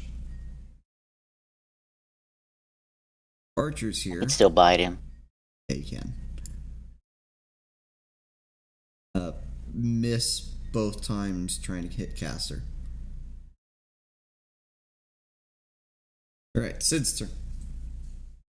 Oh, so I mean, Sid Wolf. It's your turn. Which one of them cast that shit on me? The closest staff wielder. Yeah, I'm gonna turn around and go bite the shit out of him. Is it the closest staff wielder? I thought the closest one was the one I targeted. No. He was the closest until this one moved out of that room. Right.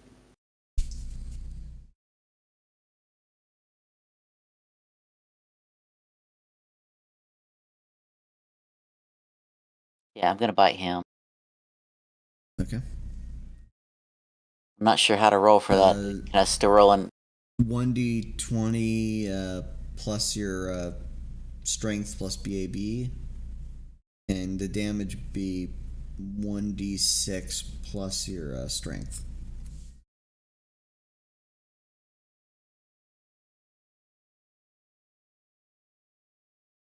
BAB is what, 10? Is it that? I'd be shocked if your BAB was 10. Hold on, I'm looking it up. I got something. It is 6.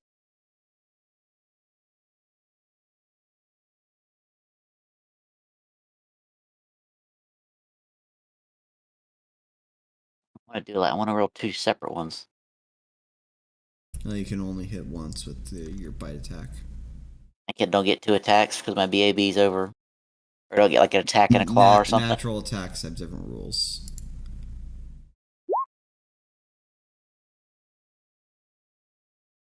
Oh yeah, you could have also just hit your melee attack roll and it would have worked. I can do that. So let's take your first d20 roll. The 13 add 9, so 21. Yes, you're gonna hit with that attack. So roll d6 plus 3. 1d6 plus 3.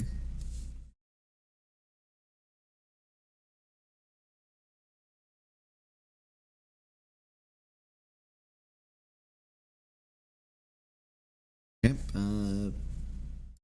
6 damage. The shaman is in pain but standing. Varian. I assume it would take more than restore body to fix Sid's condition. I assume I'd need break enchantment, right? What does restore body do? It restores a bunch of conditions. And unfortunately, being transformed by Yes. alteration is not a condition. I figured as much. In that case,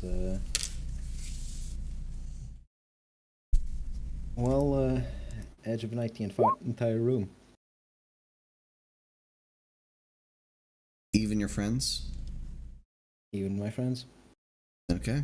they can take it.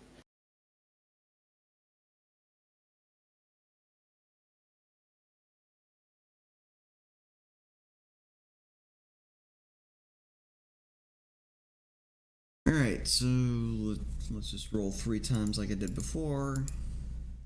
Wow, that is not good for your Edge of Night. None of the goblins take any damage. God damn. Sid, Scoggin, and Caster have to take reflex saves.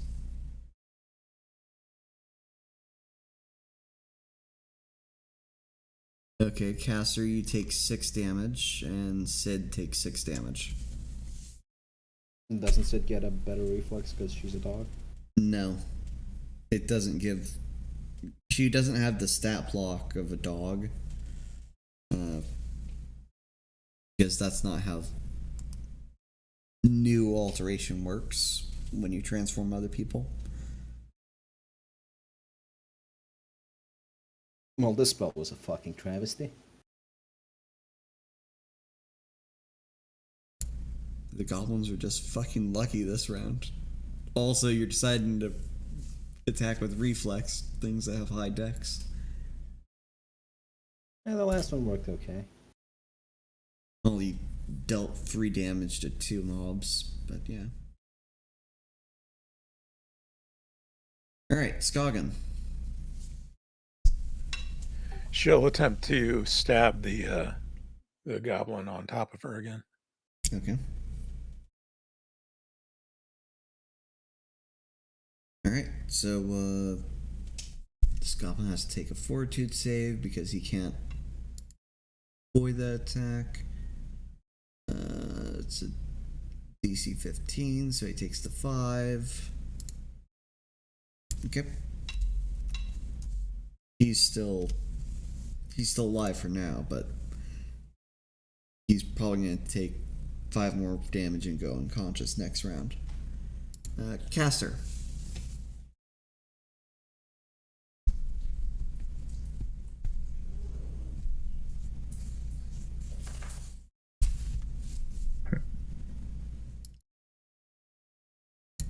Caster faints at the closest one Okay. as a move action. This time. Alright. And then stab. Just the first attack. Yep. So you deal 8 damage to that guy, and he's unconscious already. Yes, he's unconscious already. Because I also get the fatal thrust because he's flat-footed. Would deal 4 damage extra. And that's just enough to kill him. Nice. Put back in the GM layer. Okay. Goblin Tide's turn. Goblin here stands up, provoking attack of opportunity from Sid Wolf.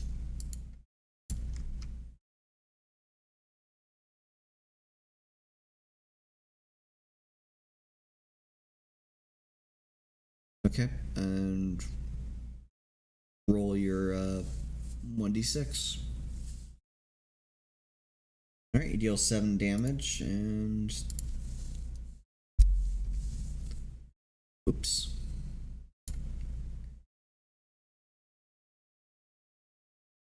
Oh, he's knocked out anyway. Oops. Icon.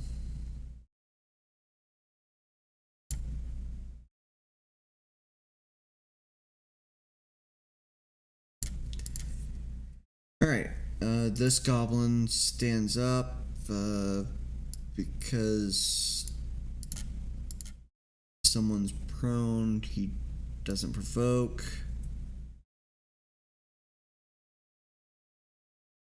He swings his weapon down to hit Skagen. Missing, miraculously.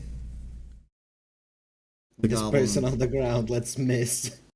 The goblin on top of Skagen swings his daggers haphazardly, hitting once, dealing 4 damage. These archers back here plink a couple arrows Varian's way. Does he take the 5 damage from the poison now, or does that happen when it comes back around to my turn? Back around to your turn. I'm going to do it that way. And I'm guessing those both hit. No, if they got more +1 on those. Son of a bitch. 14 damage. Fast heal that. I will. Don't you worry, I will. Yeah, take your sweet time doing that. And the command is over. No, he's charmed, isn't he? The command. It was just command? It was just command. It wasn't Okay. charm. You can't charm them to attack each other without like greater or superior charm, whatever the hell it's called. One shaman is gonna swing his staff at Sid Wolf, missing, and the other one misses. Alright, Sid Wolf, your turn.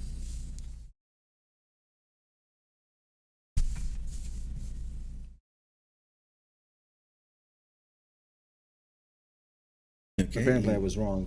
Command lasts until command lasts my caster level apparently, but they can break free with a will save each time. Yeah, he made that will save. Okay. Let's see. Sid. Yeah, that hits. That hits for roll your d6.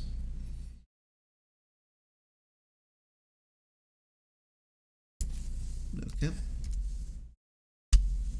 You dead yet? I've done like 20 damage to him now. Did you do 20 damage to him? Because you've only hit him twice. I hit him 3 times. First time was 3 + 3, so that's 6, and then the second one was whatever the last one was, and this is 8. Oh, right, this is 8. Yeah.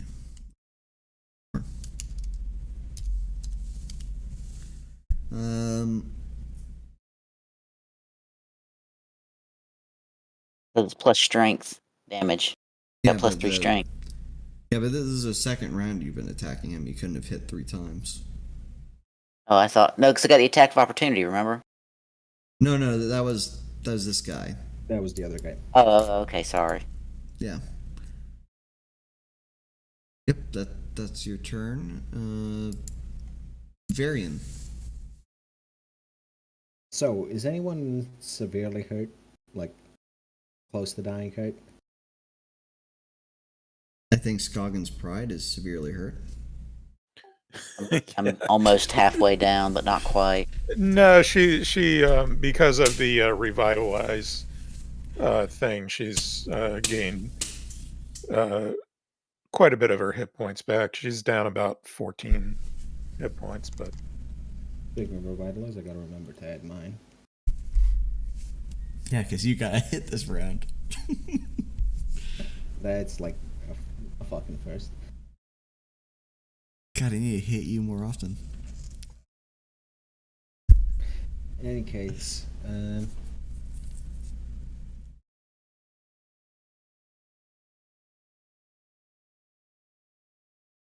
I suppose better command the guy fighting caster to turn around and smack the goblin sorcerer.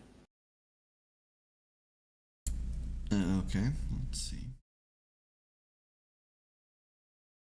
Fortunately, success. So, on his round, he will attack that guy. Skoggin. This guy that was fervently attacking you, letting the blood rush to his head and whatnot, he just passes out on top of you. Not the first time that happened. we know where that was going.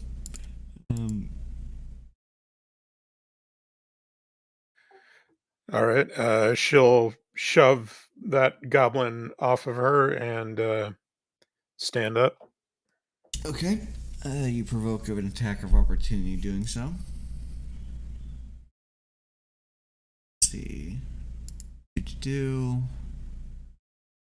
9 plus 6.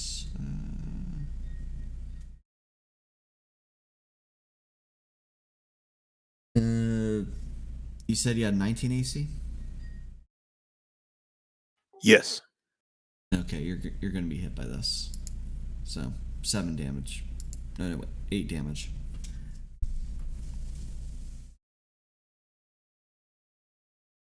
And yeah, I think that's your turn. And no, you know what? You have a standard action. Let's say that. All right. She'll attack that goblin in front of her with her sword. Okay.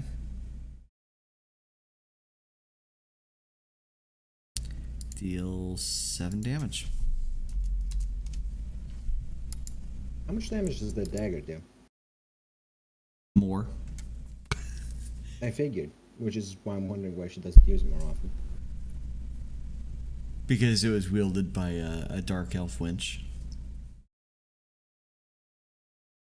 It's currently being wielded by an elf wench. Yeah, but her skin isn't a healthy grape shade. He hasn't been drinking Korinne. A healthy grape drink shade. Alright, caster. So, can caster tell that this of him is influenced into Perception not check. attacking? My casting is very obvious, but So, can I How tell it obvious or is not? your casting? Describe what happens when Varian casts.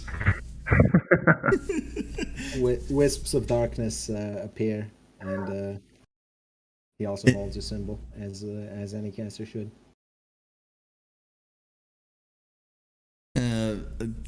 Perception check. The check if he's under the influence of a mind affecting effect is, I think, standard practice. Because you just saw wisps of darkness surround this goblin for a moment, and that he was bodily unaffected.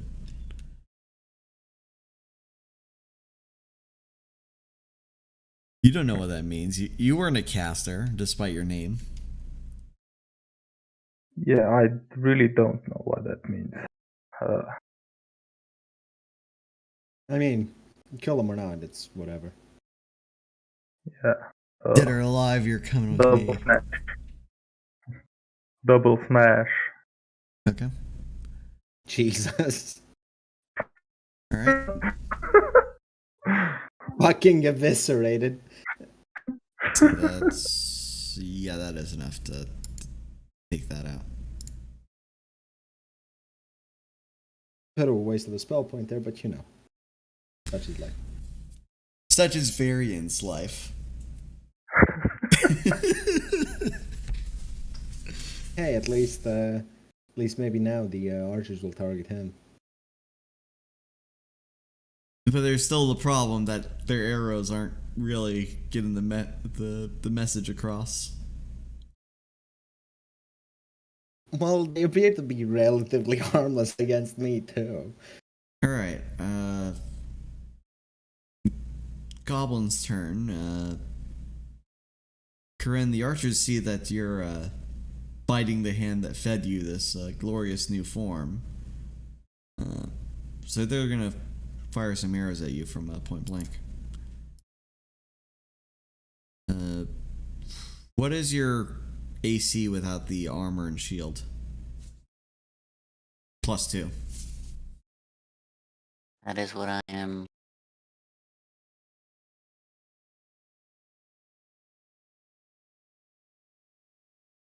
+10 plus the 2 armor plus what's my? I have no dex modifier, so it should just be 12, I think. Okay, yep. Both arrows hit for. No, one of them hits. Well, there's modifiers that I didn't add to those. Oh, okay. Alright, you get hit for 12 damage.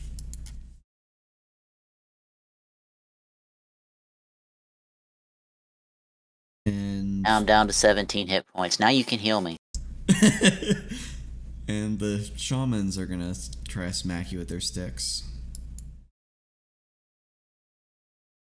Okay, they both deal 6 damage total. I'm down to 11. I don't know where this dog came from. Also, where's Sid? And lastly, Skogan has a friend with an axe that hits for 5 damage.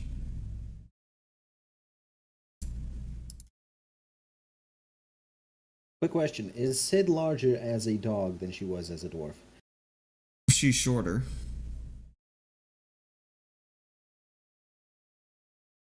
I mean, shorter in stature, not if she stood up on her hind legs. The dog stood up on the hind legs. I bet it'd be taller than Sid was before.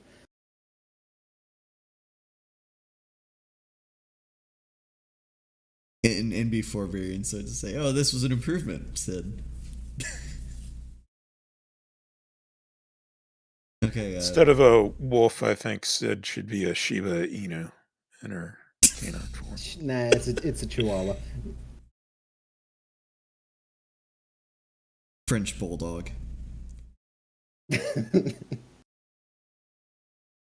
Well, anyway, whatever type of dog it is, it ought to bite something.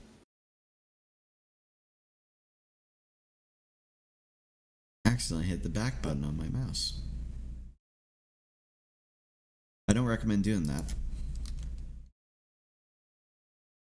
Okay, so Sid, your wolfy self has a turn.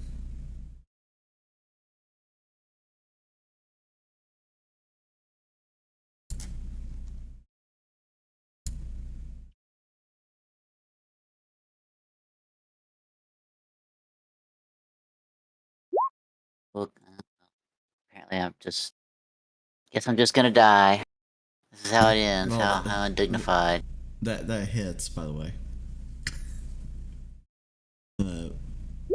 Roll the damage.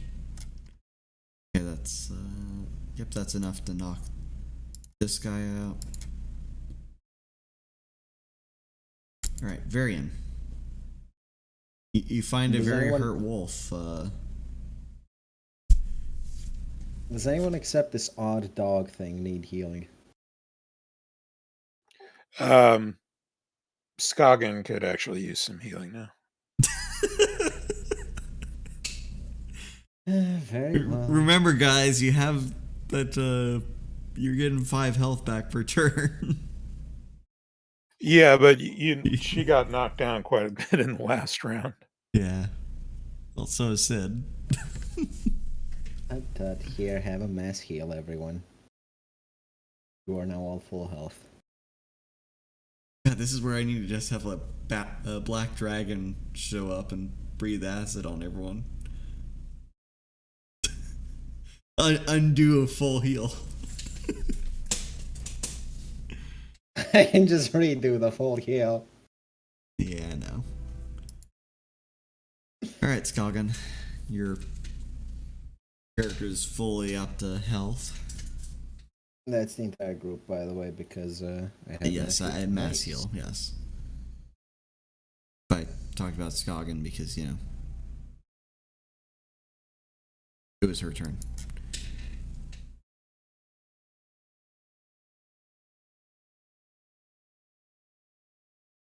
So she slashes at the goblin in front of her with her sword. Okay. Oof, nice. You cut his head off.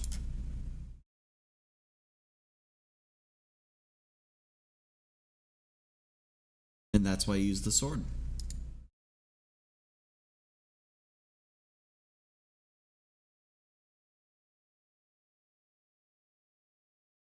Goblin head. Anyway. Not the first time she's received goblin.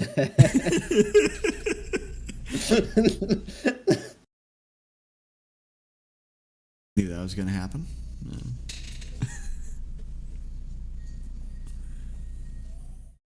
Yep. The jokes are just so easy. Just like Skogan. Just like Sid's mom. I like that the insult didn't go back to the person that made it. It just changed to someone else. Variant cries and being an orphan. Nobody says your mama jokes to me. Because some mean pirates did something. Right.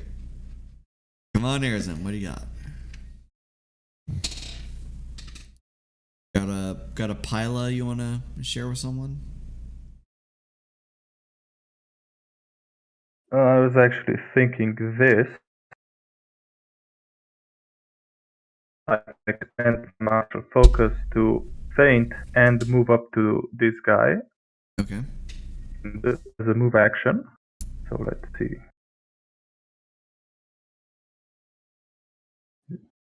I assume that's enough. Yep. And stab. First attack only. Alright. Hit for 6 damage. And Fail the frost. precision 7. damage. That's 13. He's not dead. Motherfucker. I'm sorry that you rolled low.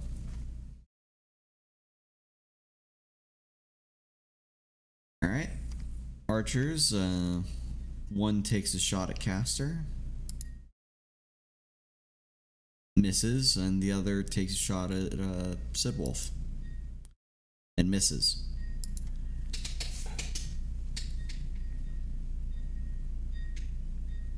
And the goblin with the staff is going to 5-foot step, and you know, I think he'll try a spell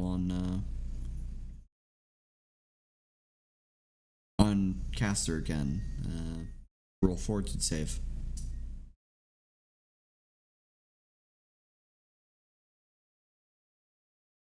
DC 16.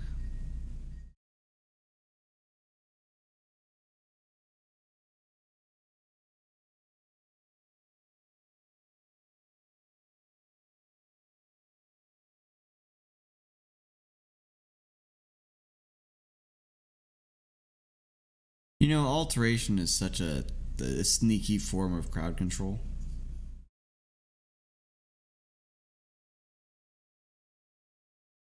For those that depend on weapons and armor, removes them of the gear. For those that cast, it removes their ability to cast. Unless they have natural shape. Nobody ever considers it. I think Varian can still cast as long as he holding the symbol in his mouth. He wouldn't be holding his symbol, it'd be melded into his form. Like all of his equipment.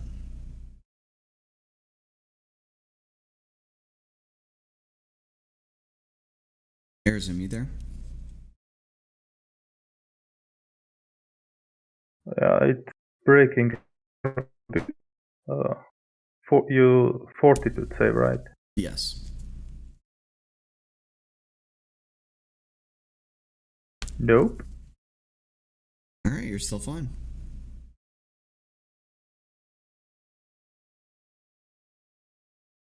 Not gonna have to.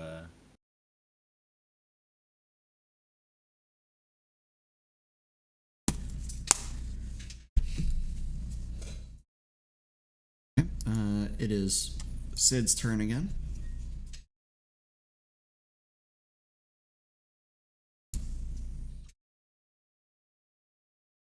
Run over there. Teach this one the way of the wolf. Alright, you hit. And deal 9 damage, and he is unconscious. I bet they regret turning Sid into a dog. I mean, the archer's got a few good hits in thanks to Sid being a wolf. And Sid would probably be much more effective in melee if she weren't. Yeah, but getting mauled by a dog is something completely different than getting mauled by a person. A dwarf, yes. Dwarf has much shorter teeth. Alright, Varian, it's your turn.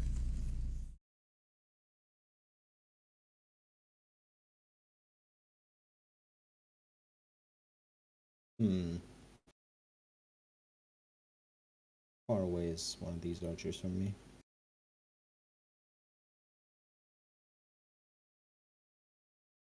Pretty. Here.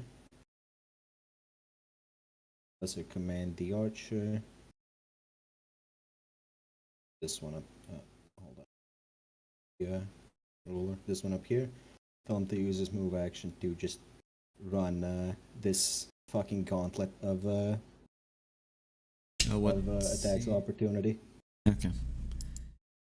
So he fails that. Skagen. All right. She'll move up to that goblin and attack him with her sword. Okay.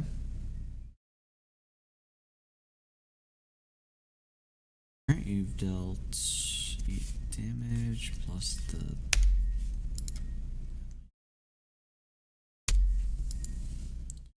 Okay.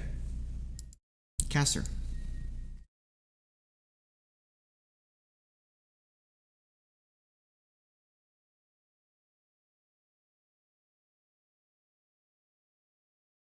I think Caster's internet died. Let's do a barrage. It's still in the process. Alright, let's hear that barrage. Rat-a-tat-a-tat. Pila barrage.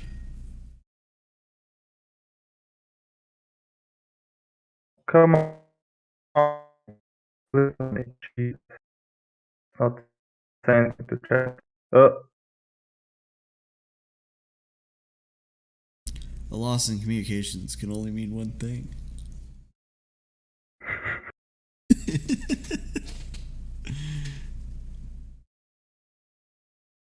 Alright, so you're attacking the one up top?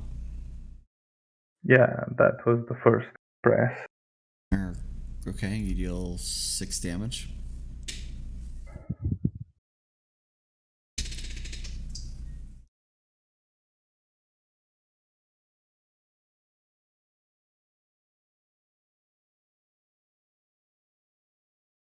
How far from him am I? I mean, you could just stay there and wait for him to walk into you. Just move up to, no, move up to him. All right.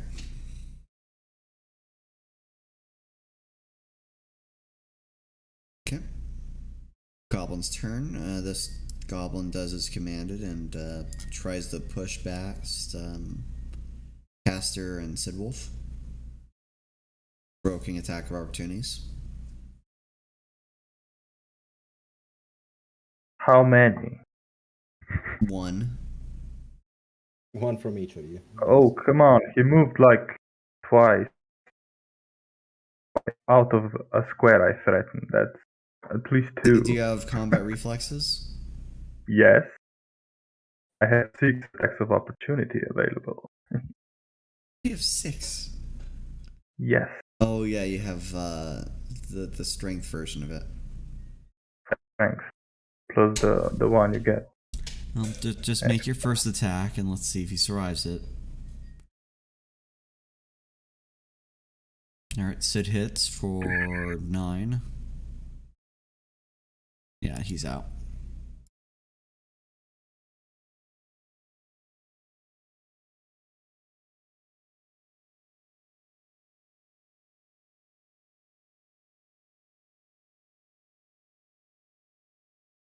Man, who knew that being able to tell people to walk straight into the line of fire is effective? Anyone, really. And this one is going to take a withdraw action, considering that all his friends are dead. Move into this cave back here, running. And he's left We're his gonna make all bow his friends behind. double dead. Alright. Combat is now over, and I think this is a good place for us to stop for the day, because the direction you're going to make me build up a dungeon filled with goblins.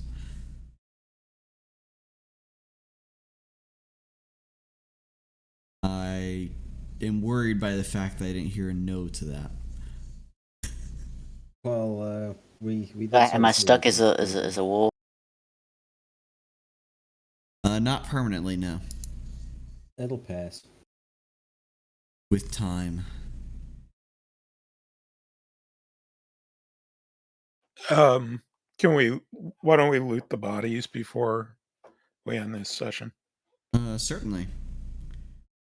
They don't have much of extreme worth. The most valuable items would be probably like the hand axes and shields from the warrior goblins. Maybe You said the the wizard? the bows from the archer goblin. You said the wizard goblins had tooth necklaces? Or bone? No, the staffs had little bones hanging off them by string. Can I take those to add to my growing collection of bone teeth necklaces? Sure. How many of the axes and shields did we have? 3 axes, 3 shields. 2, 3, 4, 5, 6 pairs of stone daggers, which would be 12 stone daggers. They're not really worth much of anything because they're essentially daggers crafted from rock. They're fragile, so someone that tries could break these daggers easily. Yeah, she won't bother taking the daggers, just the axes and shields. And none of them really had any nice clothing. No red thongs for people to take because they're addicts of some kind. That was one time and he's no longer in the party. Why is he not in the party anymore, I wonder? Because he found a group of people that were worse than he was. No, because he found a creative use for those panties. All right, and among that, let's say 53 copper from all of them. And with that said, this concludes our 15th episode of Adventures of Marr. Hopefully, next week we'll be able to bring some more to everyone here. Is there even anyone here except us? Stream Elements doesn't say so, no. Anyway, that's it.